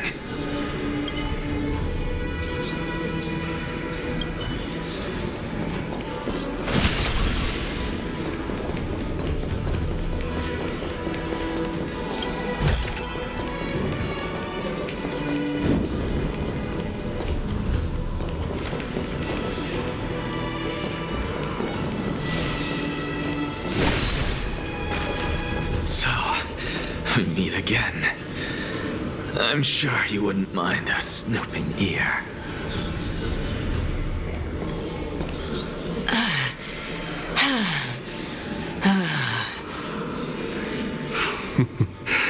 Can you keep going? Of course. I'm just... If I knew we had to climb a mountain, I wouldn't have come along with you. I guess this also counts as one aspect of the world-bearing burden. If Amphoreus does have a next life, you may want to get your body in shape. Keep your sarcasm to yourself. I'm not getting anything of value from them. I would sooner throw myself off this cliff and hit rock bottom than exercise even a little. I am Calypso of the eminent Seven Sages, after all. Training would make me no different from those Helcalithist barbarians. Calypso? She's one of the Seven Sages.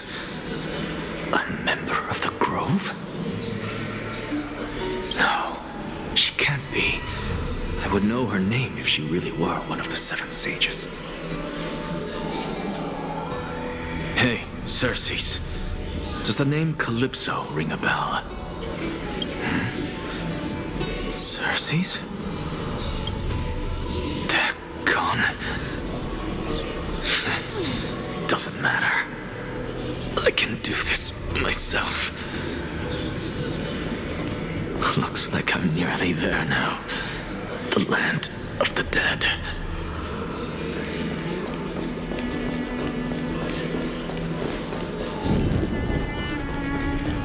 Beautiful old world, where are you now? Oh, legendary era Chrysia, return to the mortal realm. Splendid gods once walked the paths we walk. Alas, all that's left of that warmth is a hazy mirage. Why Why are you chanting that too?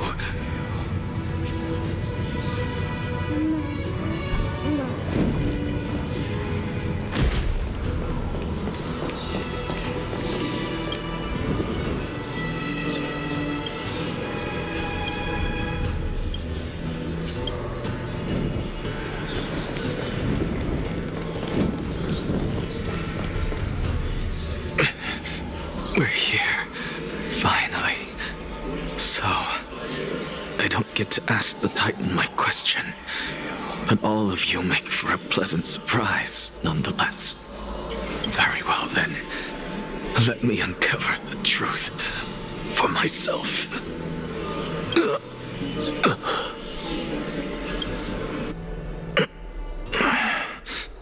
Did I still fail to make it in time? So, I'm back here again.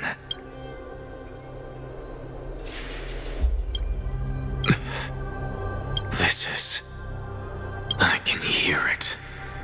I hear it from the depths of the tides, behind the closed doors of the void world. A voice ready to tell me something.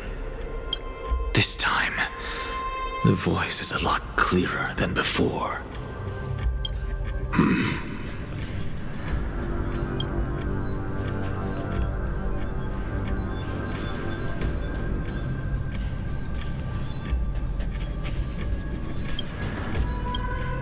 Since we've come this far, let's just wait.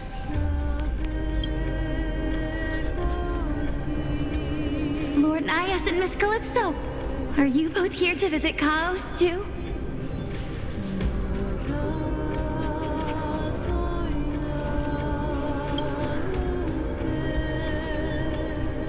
Yes, and we've been waiting for quite some time now. Regrettably, he hasn't answered us. The worst-case scenario is that he's already been overwhelmed and crushed by the world-bearing burden. You're overthinking, Lord Nias. I can still sense Chaos' soul in the area. And besides, we both know Chaos' nature. A deliverer like him wouldn't fall so readily, much less give up on all that he holds dear. Isn't that so?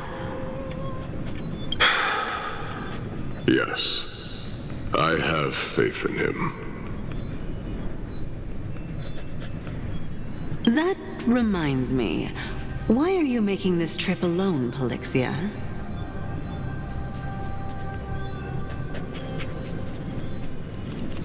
Oh, my sister needs more time to make sure the flowers are fine.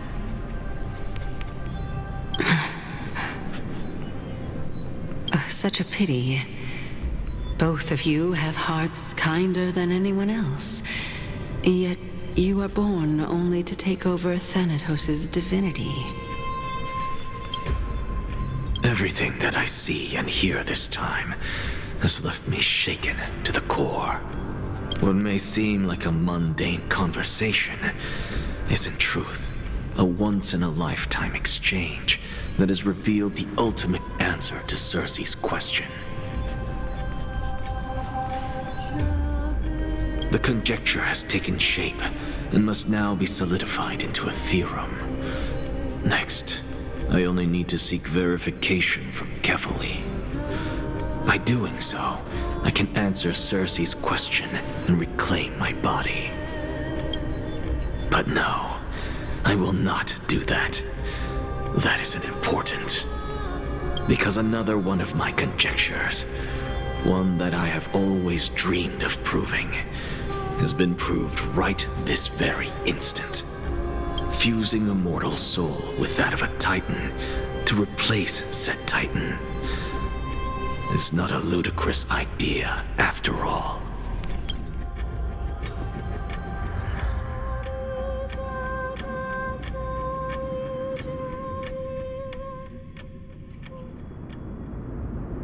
What are you thinking about? Is that so? You don't look the slightest bit amazed, though. Plus, you seem to be strangely familiar with the city around the Great Tree. Events of the past, huh? I was also a child when I looked up at cerces.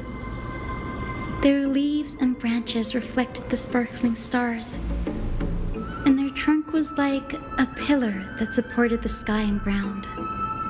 I stood at this very spot back then, imagining the day when I could climb to the top of this tree, because I would be the closest I can be to the sky at that spot.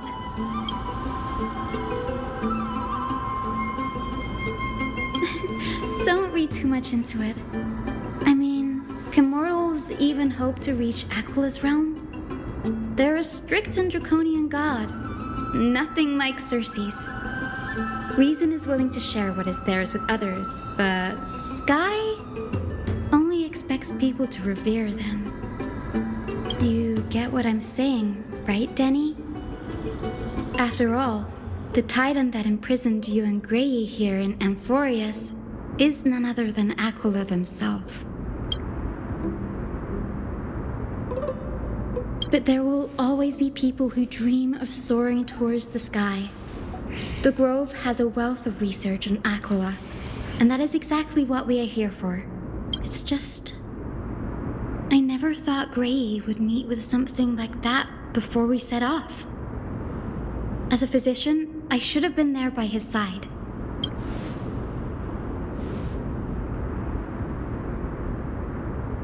Yeah, there's no rest for the weary, huh? In any case, what we're looking for could be anywhere in this enormous grove. Let's split up to cover more ground.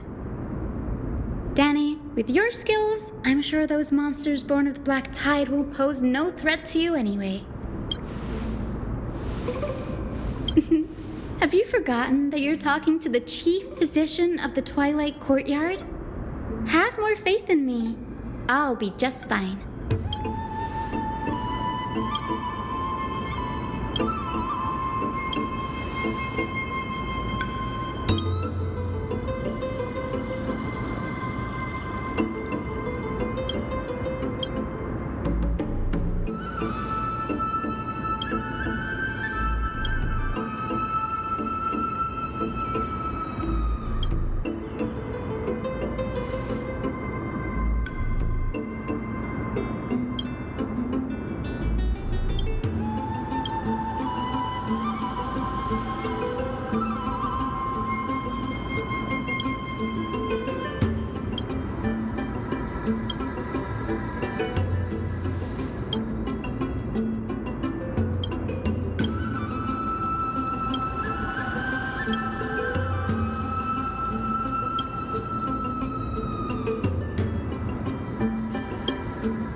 Really now?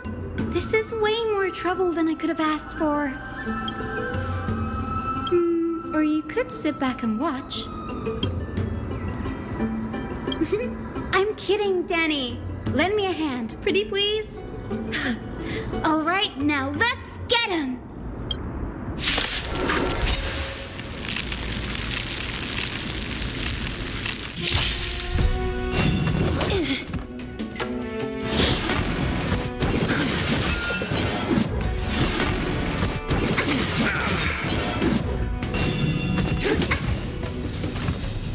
Life is not as fragile as butter. Please, wilt here.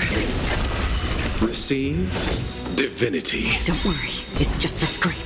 Eternal sleep is not the end. The dead will return. That which is seized must be repaid. We have the upper hand. Enemy data secured. Net markers activated. Time for good old counterattack.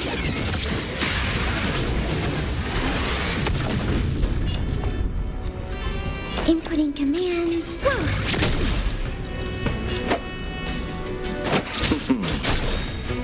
Did you come here of your own volition? Embrace new life, Pollux.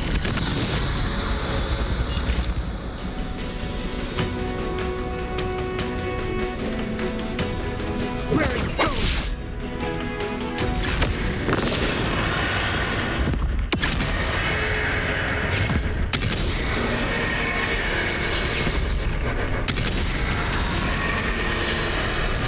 I only wish that death may protect us.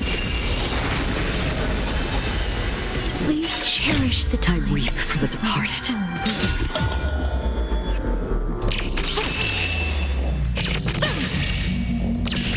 Dust's rays, it too shall fall.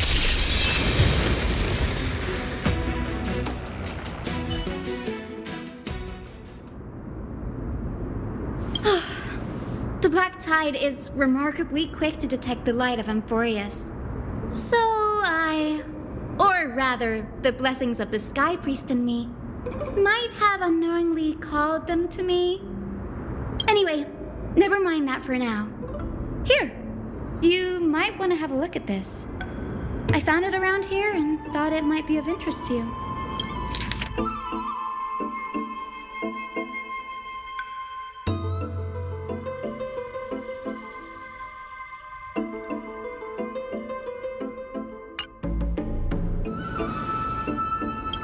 This is new. I didn't know Professor Anaxa was researching the sky. He's never mentioned anything about it. Might is an understatement.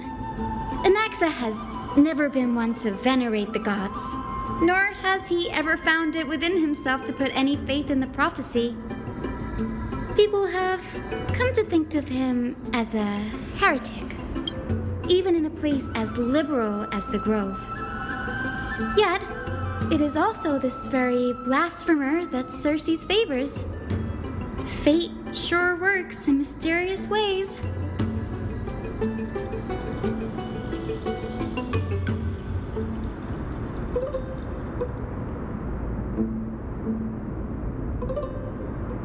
Oh, let me have a look.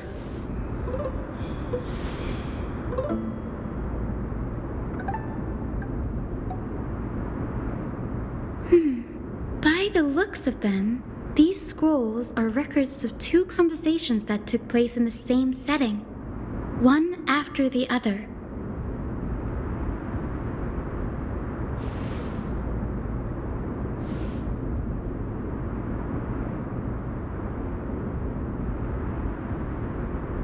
Sure, go ahead.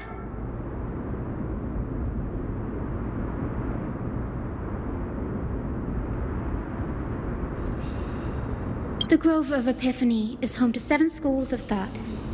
While all 7 schools are founded on the ideologies of Thalesis, the first scholar, each is unique in its own way. Among them, the Venerationists revere and worship the Titans the most.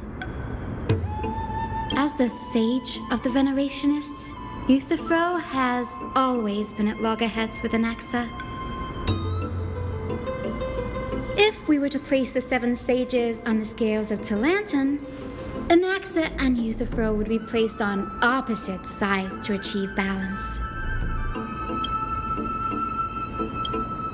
Nearly everyone in Amphoreus has heard the story of the skyships by now. Aquila's stature is loftier than the heavens, and their divine retribution is merciless. That's why it's no use building giant skyfaring ships. Oh, but I do wonder if a supercharged mini tribbie cannon could slip past their watch. Newsporists primarily study the application of alchemy in soul repair.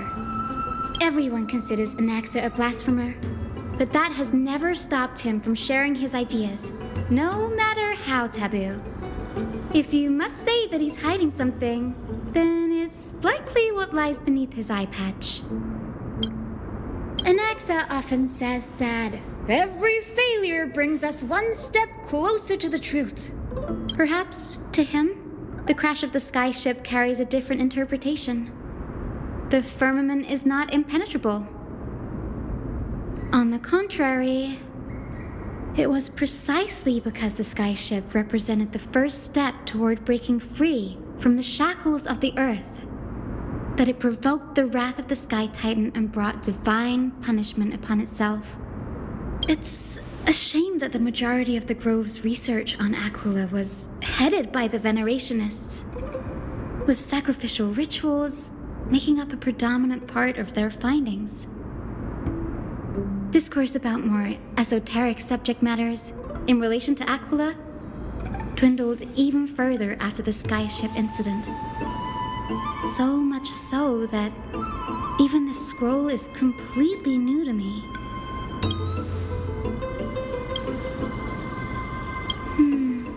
That's what I'd like to know. What are these experiments he's involved in? Even I, the assistant lecturer, know next to nothing about them. I have a bad feeling about this. Could there be more to what happened at the Grove?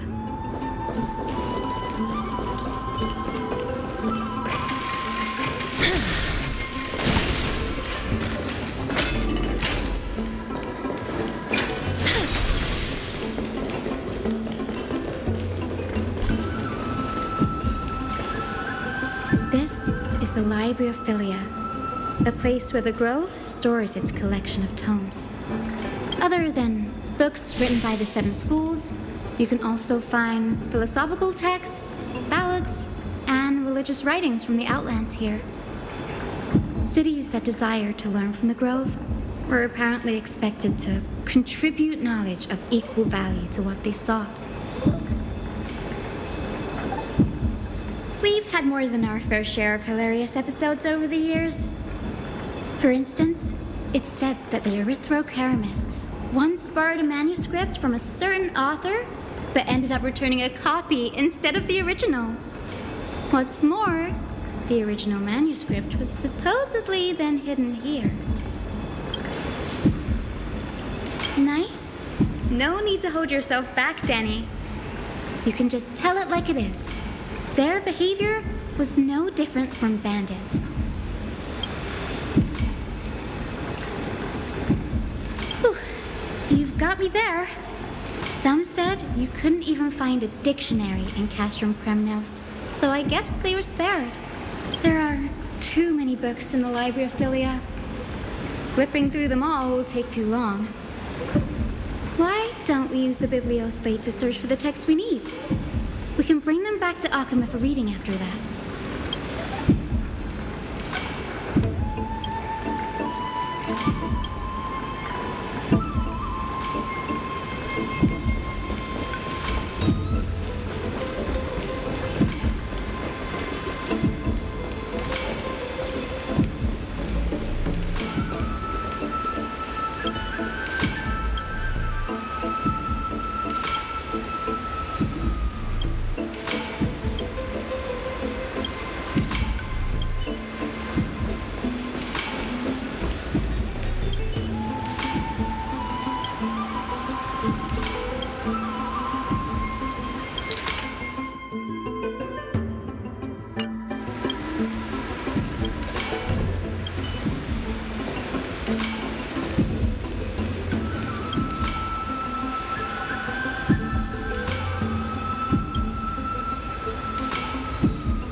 here. Whoa. Are these all complaints about him? I can already see what they must have written. Anaxa has no respect for the gods. His very existence undermines order in our society. They're probably all things like that. Why else would they call him the Great Performer? When Anaxa established his school of thought, the first thing he apparently did was read his own work to everyone. Are the Titans truly an accurate reflection of what humans think gods should be? Worlds created by gods are indubitably perfect, but what of Amphoreus? Only foolishness and insensitivity everywhere you turn. They marched him straight to the seat of judgment before he could finish. Though what he took on in the end was more of a debate than an actual trial. He had to address every one of the scholar's allegations, or face expulsion from the grove. The first allegation was...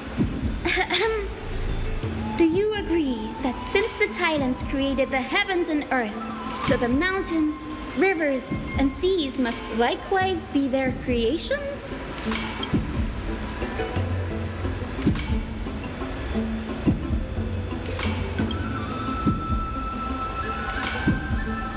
Anaxa said the same thing then. Needless to say, his critics didn't take kindly to his answer, so they followed up with a second allegation.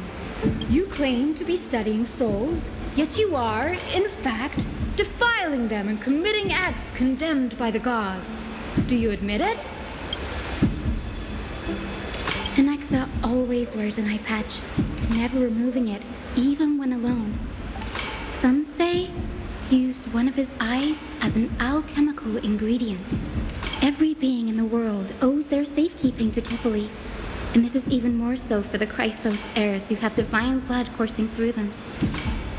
If he has really done something of that nature, then it'd indeed be sacrilegious. Thankfully, they had no way to prove it, so it amounted to nothing more than an allegation in the end. One by one, Anaxa engaged in wars of words against those who would challenge him. Toward the end, a scholar asked him, Anaxagoras, have you any respect for the gods? It was only after a brief silence that he answered, I have never denied that Titans are meant to be noble constructs.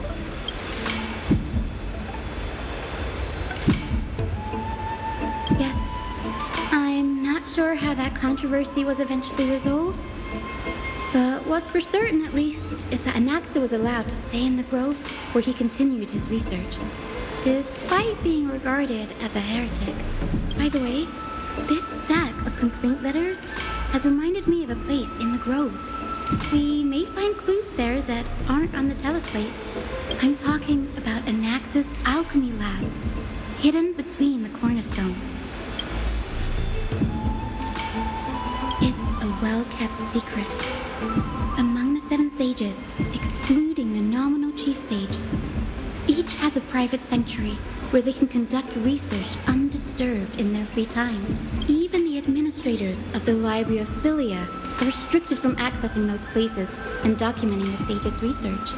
But with the grove in this state, I'm sure Anaxa won't be mad even if we sneak into the lab for a short while. Right?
everything. Materials for alchemical experiments, matrix diagrams, and even the seal to the lab. They're all gone. Did the black tide destroy it all?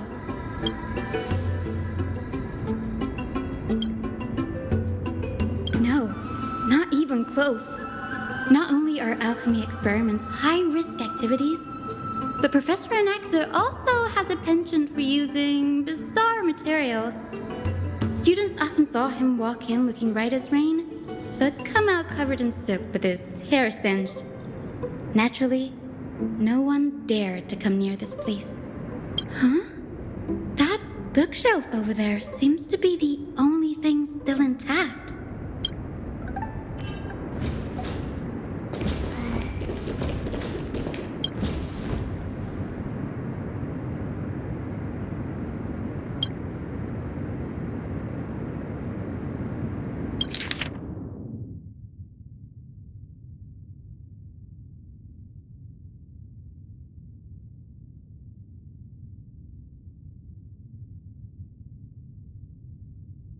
What's going on?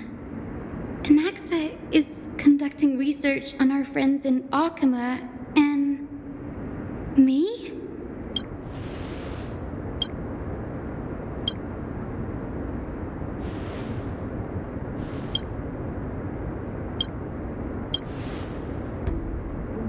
It wouldn't have been so strange if he had focused only on Cassie, given her own curiosity about her origins. Plus, considering that the new sporists have crafted omnipotent medicines capable of curing diseases, it also makes sense that he would conduct research on immortal Chrysos heirs. But now, it seems Anaxa's objective was never to create medicine, but to identify the origin of the golden blood and figure out its inner workings.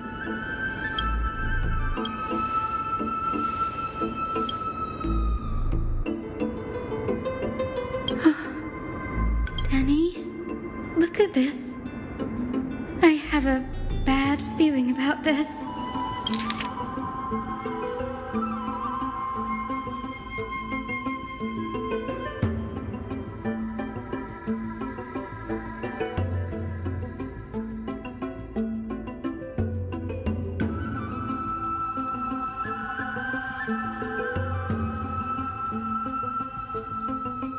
My biggest fear.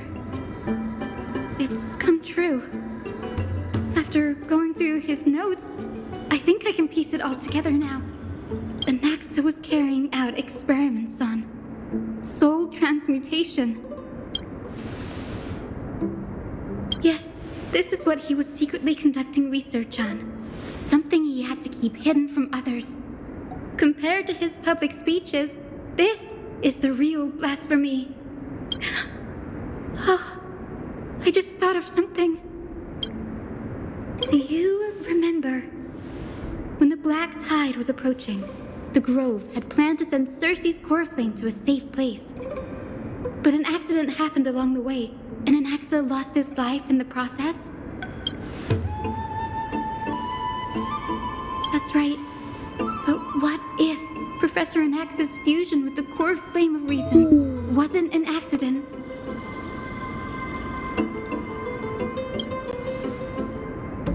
Put yourself in his shoes. Knowing that the black tide was closing in and your time was running out, what would you have done?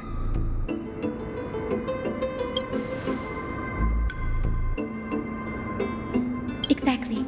When the black tide came, the true reason Anaxa headed to the luminary throne was to transmute and fuse himself with the Titan's core flame. No. Judging from how he reacted after the event, the results came as a surprise.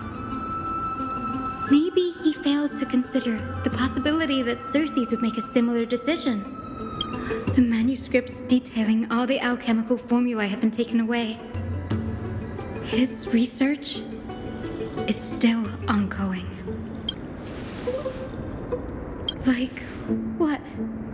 There's only one Titan left in the world now. No. No way.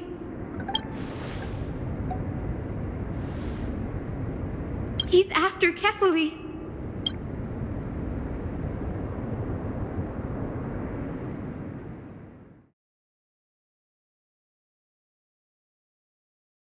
Sir, this sky above us, it's not real, is it? Of course not. This is just an image from a projection device used for educational purposes. A simple trick. The day-night cycle has been lost to this world. So that students like you may still learn about the night sky, astronomers have harnessed the Titan's miraculous power to manipulate the light, projecting the nights of the past here for you. Much like how the sky above the Holy City is also illuminated by Kefali's dawn device. So, the skies of Akama are fake too. You mustn't conclude that, Anaxa. You should know that only a child would expose a trick and be proud of it. Often people know more than they let on. They simply choose to feign ignorance because they have no other choice. Then they're just deluding themselves. People believe in Kefali's tale of Genesis, accepting wholesale whatever the priests preach. But we're different. We've already walked out of the firelit cave of ignorance. We have already realized that we live in a world where Titans make the rules. Even when we look at the sky, we're only seeing what they allow us to see. Rather than gazing at this mockery of a night sky fabricated by them for the rest of my life, why shouldn't I be the one to take control of the projection device instead? So much time has passed since you sowed the seeds of doubt in my heart, child.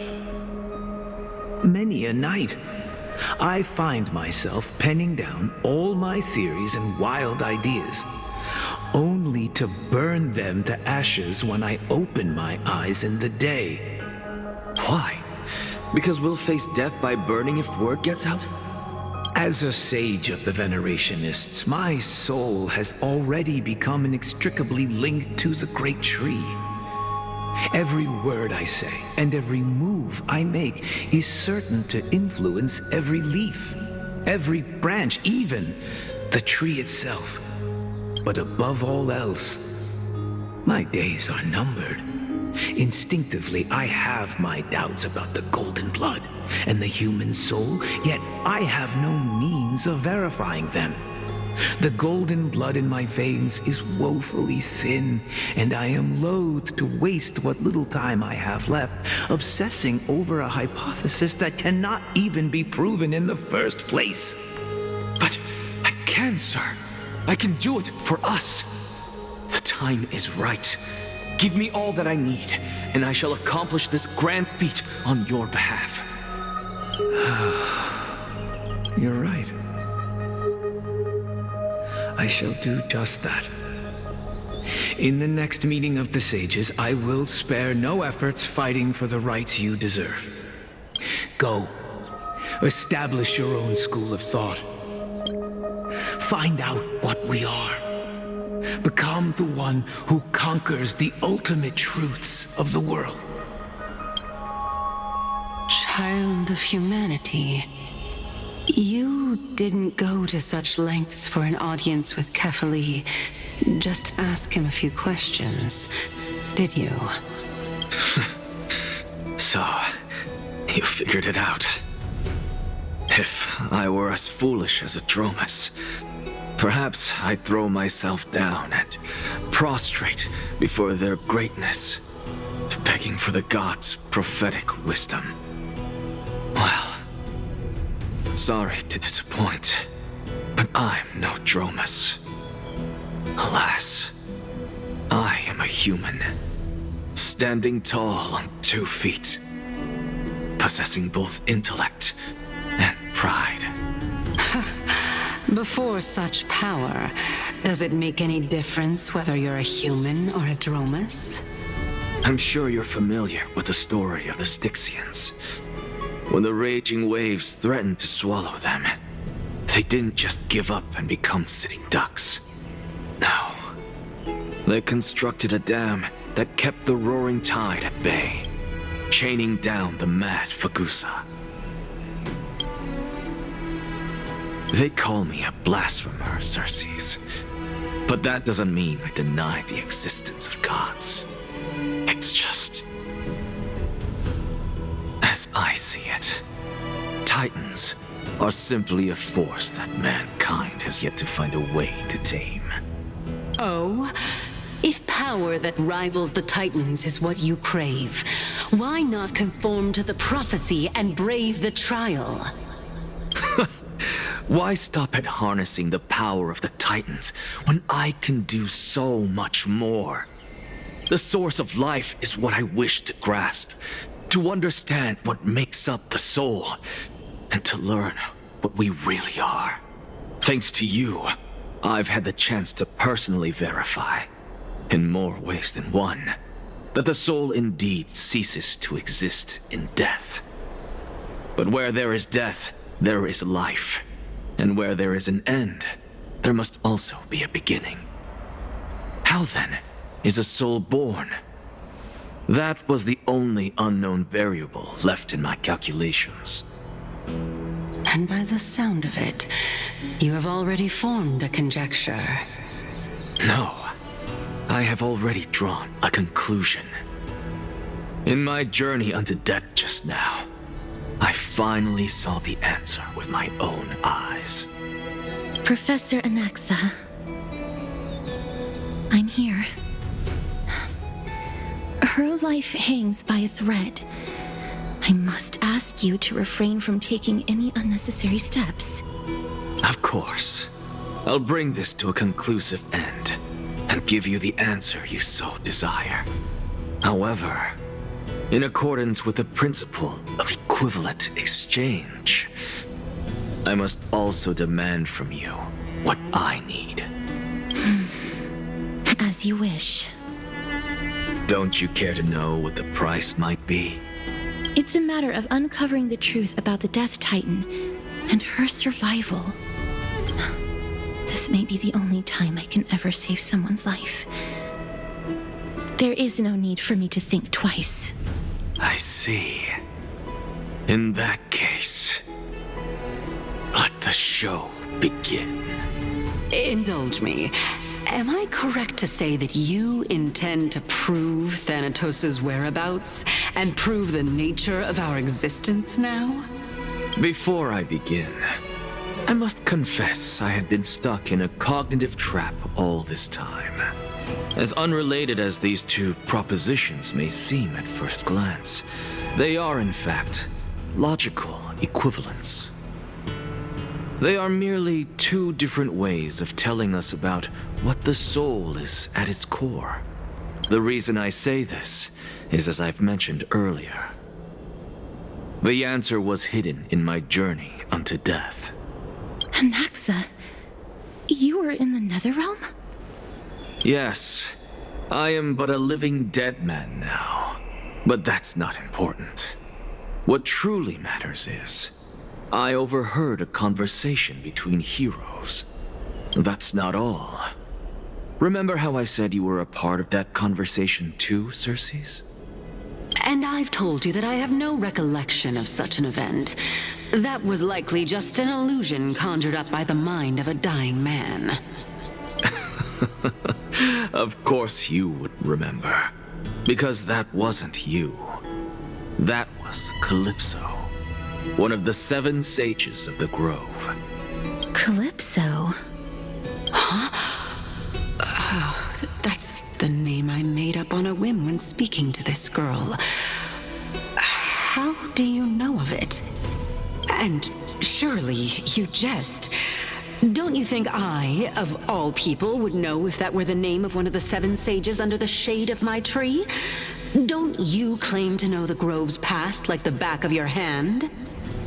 It seems you've lost even the memories seared into your soul.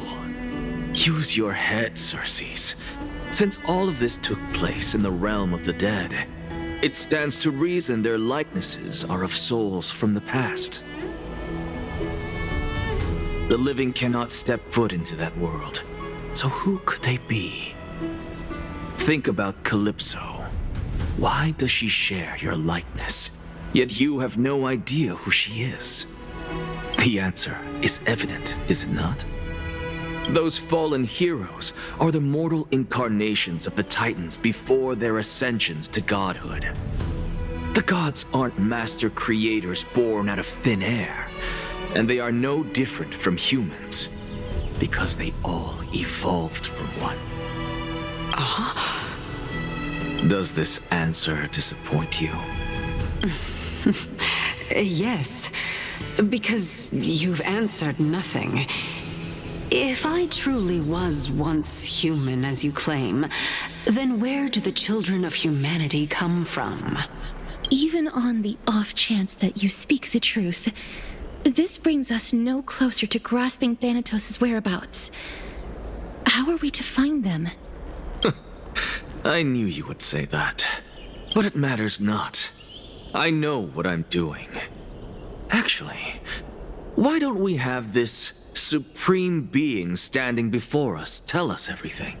You can revive a Titan? Humans cannot return from the dead. Neither can gods.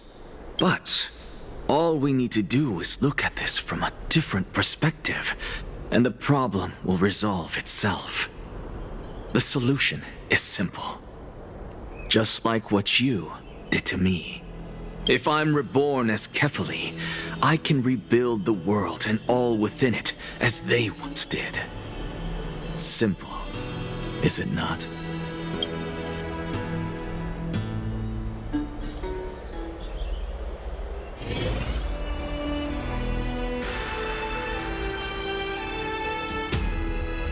I have news from Hyacine and Danhung. Anaxa might be trying to do something with Kefali's divine body. Kefali?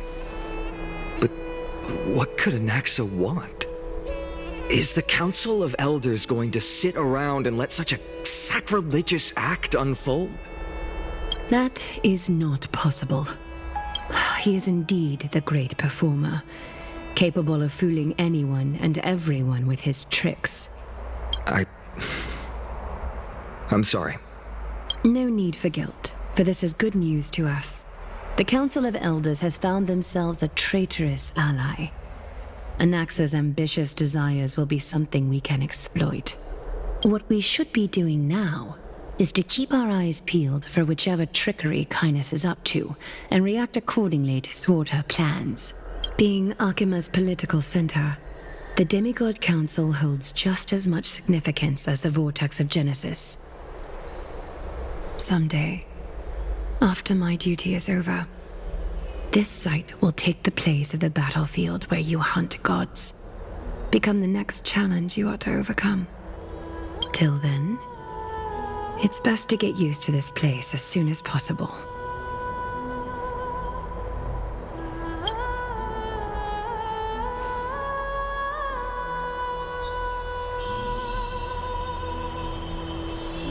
Preposterous! The Christos only have their standing because of the Council of Elders! How dare they trample over it!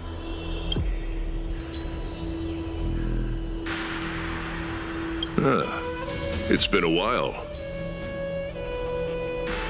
What is that supposed to mean? Is this really the sort of person that the young lord praised as a ferocious warrior?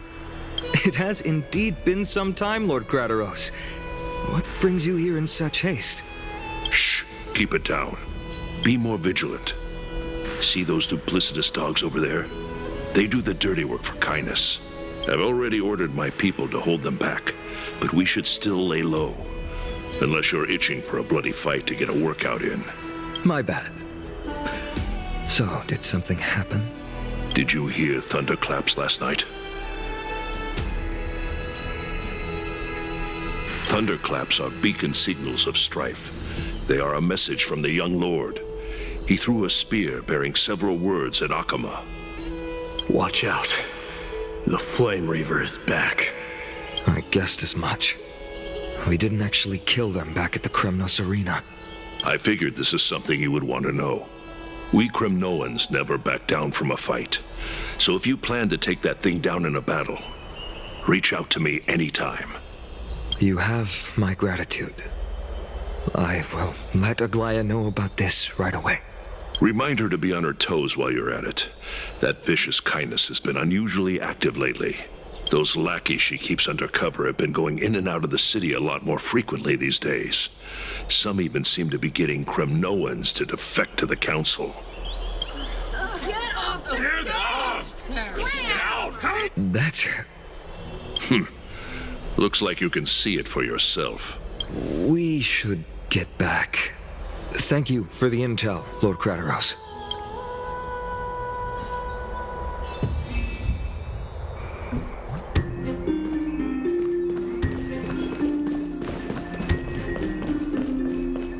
By Catholic into Lantern above, as the Theoros I have observed. Virtuous citizens of Akamon, fine Vides, Elysiae, and the Outlander are coming toward us.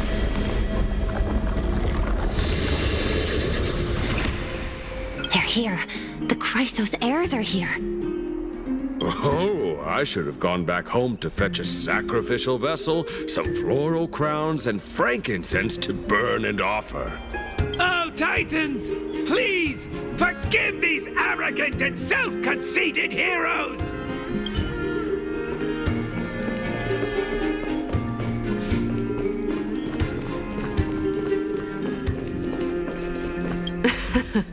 Someone trampled right over the Master's flower bed, yet the Master only fumes in silence. Oopsie. There goes the reputation of the Council of Elders.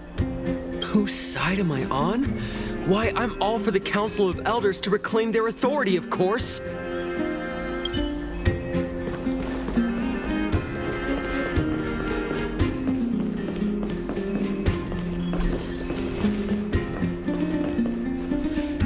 Aglaea, what happened here?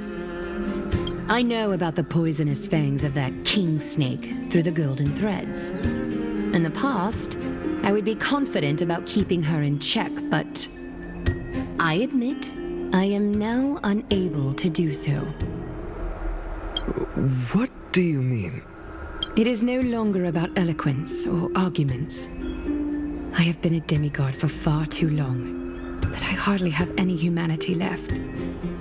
Before I realized it, I have become no different from these hypocrites, no longer capable of relating to the people. This has come a lot sooner than I expected. But perhaps it is time. I need you to step up, Finan, in order for me to retreat behind the scenes. Yes, this is my duty, but... It is far easier for the Council of Elders to fool many than just fool one person. Their so-called more support is no more than a ruse to distribute power using words instead of lances. There is no glory in winning this debate, but that makes having respect for humans so much more priceless. Finan, you are a Chrysos heir without flaw, capable of relating deeply with humans. I appreciate what you've taught me, Aglaea. I hope we'll live up to your expectations and win this debate.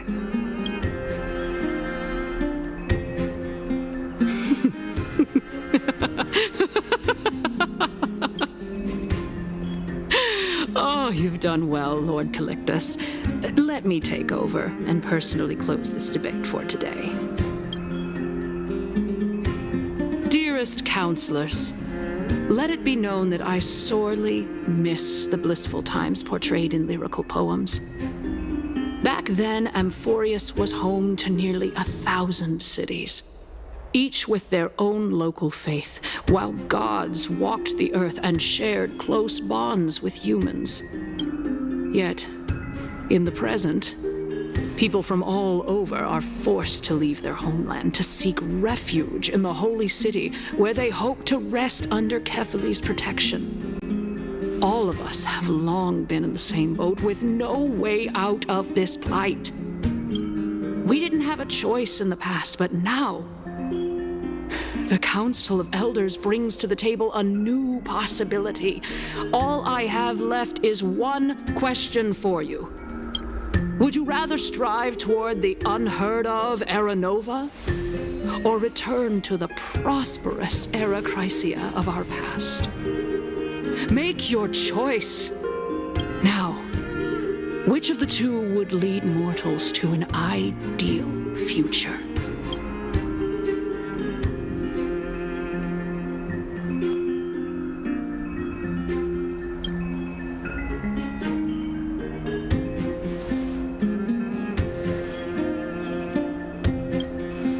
We all know that Era Chrysia is a thing of the past, Lady Kindness.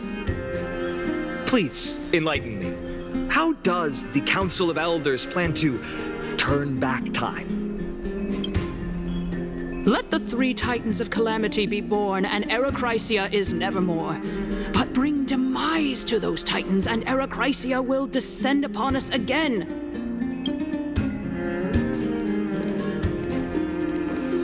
Know that the Council of Elders is never one to make empty promises. Look at who we have on our side. Anaxagoras, one of the Grove's 7 sages, and Castorice, Idonia's goddess of death. With the help of these 2 heroes, I can promise all of you that Era Chrysia will exist once more. Aren't they Chrysos heirs? They're supporting the Council of Elders instead? It's clear from the start that these heroes do not get along well in their group. All the more proof that Aglaea isn't fit to speak on behalf of every Chrysos heir. I am in favor of Era Chrysia. Era Chrysia! Era Chrysia! Era Chrysia!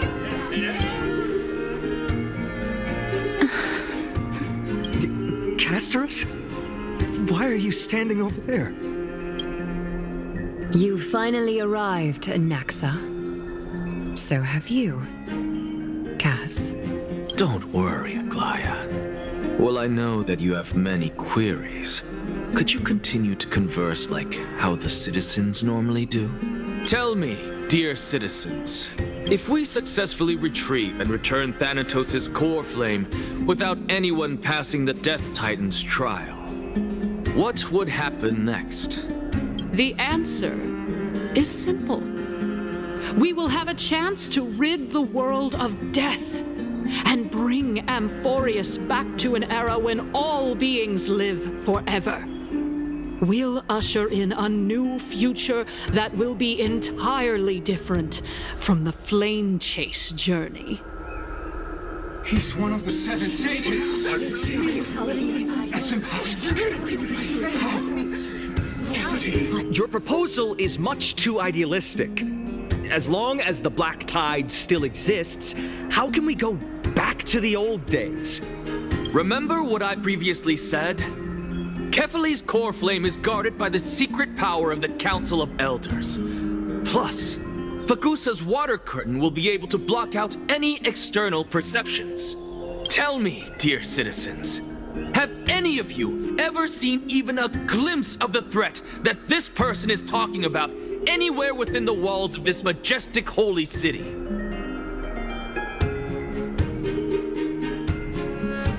If we eliminate death, then there's no need for us to fear that flame reaver, right? Citizens, let's loudly sing the blessed hymn. Oh, beautiful old world, where are you now? Oh, legendary Era Chrysia, return to the mortal realm. After the destruction of the 3 Titans of Calamity, the flame chase journey will have to end. Era Chrysia! Yes! This is bad. The masses are now totally riled up. Anaxa, pray tell. Everything that you've mentioned hinges on the premise that we can find Thanatos' existence, right? Thank you, Lady Aglaea, for still caring about this city. However, dear citizens, we are truly fortunate and blessed. For castorice, Idonia's goddess of death, will surely find Thanatos under my guidance. What? With that, I solemnly promise that the core flame Lady Castorice brings back will be personally managed by the Council of Elders. Thereafter, if we are able to garner the support of all of you at the Citizens' Assembly, we shall spare no effort in ensuring that the Arachrysia will return to our world once again.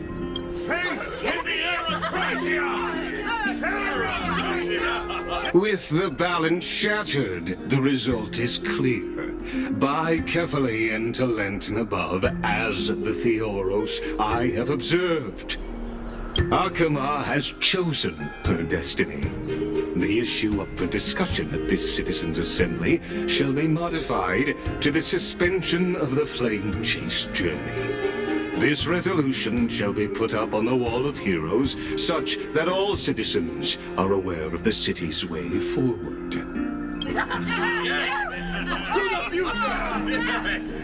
Aglaea, dear Aglaea. What has caused your heart to soften? You also don't seem to be as quick-witted as before. Wag your tongue as much as you like. Since the flame chase journey has been preordained by the prophecy, our failure has never been on the cards.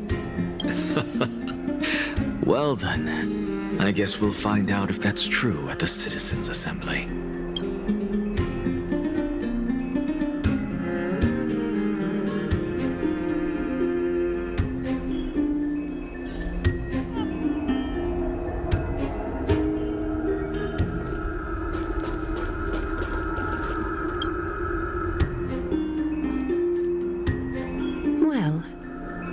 It seems that when I sent you to look for Anaxa, I unintentionally facilitated your partnership with him instead. My apologies, everyone. I know that you have many questions to ask me. I will answer them to the best of my knowledge. In that case, please tell us as much as you can. In actuality, he showed me a past that was both long and heavy. The reason I say this is, as I've mentioned earlier, the answer was hidden in my journey unto death. Anaxa, you were in the Netherrealm? Yes, I am but a living dead man now, but that's not important. What truly matters is, I overheard a conversation between heroes.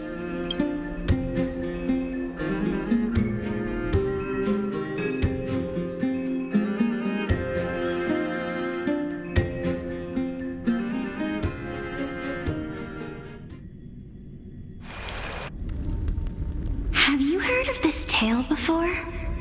A tale about the ocean god's treasured pearl, our hometown. It was a seaside town which enjoyed the ocean breeze and glorious, peaceful times, thanks to the wisdom of its ruling queen. Until one day, an evil dragon descended upon the town. Its wings were large enough to blot out the sun, while its claws were sharp enough to rip the waves apart. It barged into the tall tower and devoured the queen's beloved daughter. It even settled itself in her bedroom like a tyrant king. The queen assembled 300 warriors who managed to subdue the evil dragon by chaining it up. However, when the queen slit open the dragon's belly, she realized that the princess had long since been digested, and all that was left of her was a pile of bones. Devastated, the queen wept for several days. It was then that a devious, smooth-talking scholar arrived at the palace and suggested that the princess could be revived through the use of dragon bone and dragon blood. That liar called this process the secret art of alchemy. The princess was reborn! The queen was overjoyed. Bliss blissfully unaware that the evil dragon's soul still lurked within the princess's body.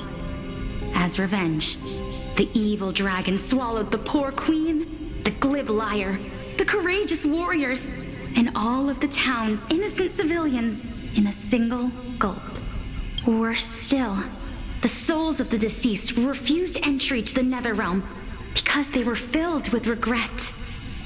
Forced to roam the mortal realm, these resentful souls ultimately converged into a river of souls that would not retreat for a long time. The terrifying death had consumed all. Thereafter, our hometown fell into ruin as well. Until...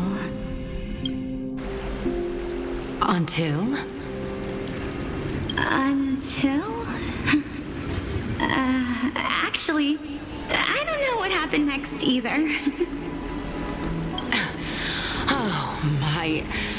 It seems that you still like to whet people's appetites even after all this time, Pelixia. So, according to your story, this is how I used to look? It's practically a mirror image. And yet, what exactly is this? A miracle that I created with alchemy. As for what it is and how I was able to accomplish it, I'll keep the answers to myself for now. Oh, my goodness. Is this cliffhanger really necessary? Quiet, Titan. Continue to enjoy this splendid play, and the truth will naturally reveal itself. Dragon, huh? I've heard this legend before. In that case, what do you think of it? I think that this so-called alchemy was a tenuous analogy added to the story by future generations. After all, you've never heard of a tradition of alchemy in your hometown before, have you? Indeed. Before I left home to pursue my education, I never even knew that anybody was looking into this area of study. Therefore, we can just treat this tale as a fable told to young children. A fable, you say? If so, what moral is it trying to impart to the kids? I guess it might be the concept of equivalent exchange? Oh? I thought the moral might be closer to something like honor the dead. Huh. What? At a loss for words? No, I merely realized that we're both thinking of the same principle. If life is priceless, then there is hardly anything else in this world that is of equal weight to it, right? Indeed. As expected of the wisest scholar in the land. You flatter me. Why don't I ask you a question as well, as a form of equivalent exchange? Of course. What is your question? If I imparted my knowledge of the art of alchemy to you, would you use it to resurrect someone you loved? What? What kind of strange question is this? I got it. You're just trying to get me to tell you whether I like anyone, right? Let's just leave it at that. That was rude of me. Yes, I would. Oh? Death is inevitable.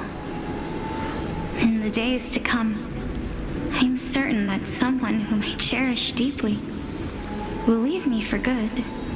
If such a mighty power really existed, I think I would use it without hesitation. After all, you, me, and the rest will all have to face that fateful moment eventually.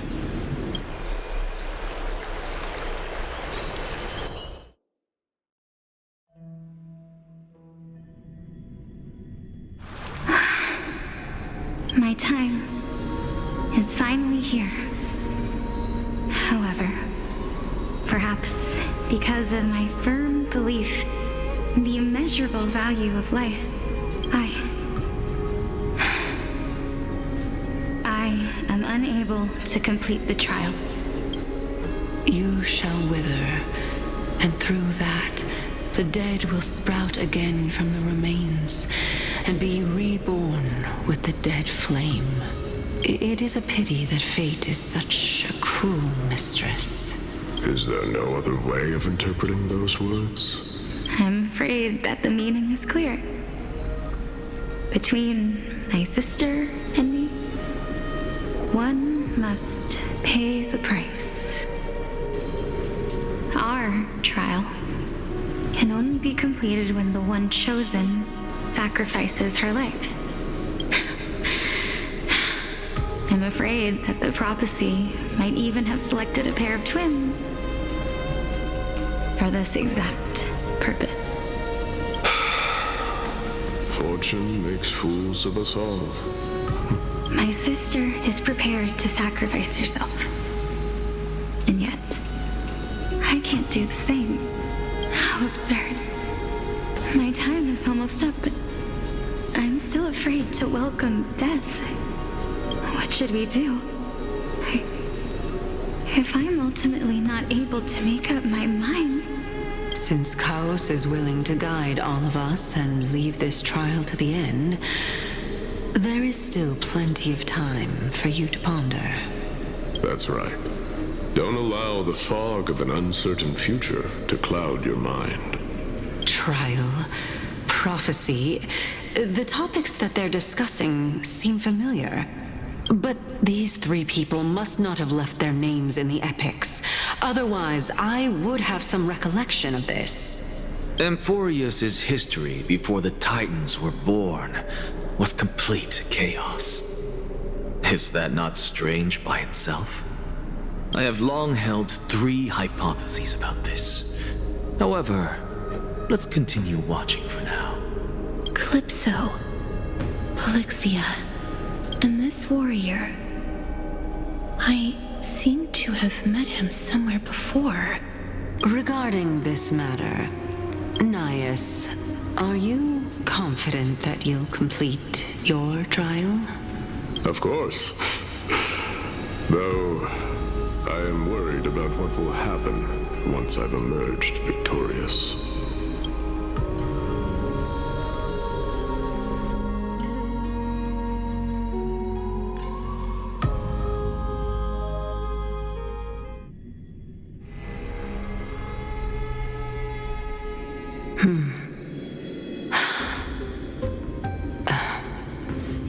Looks like you have made up your mind. Yes, this is the safest course of action.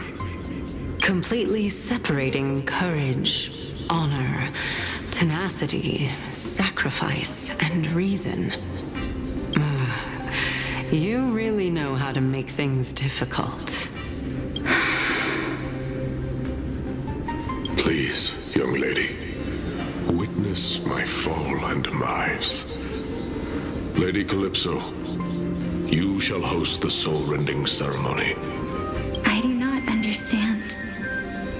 Why would you dare to sacrifice yourself for a future that you won't get to witness?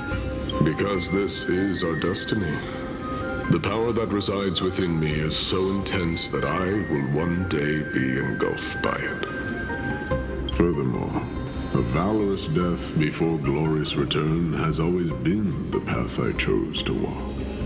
A journey I began long ago. If your sister or Chaos were in my position, I believe they would make the same choice as well.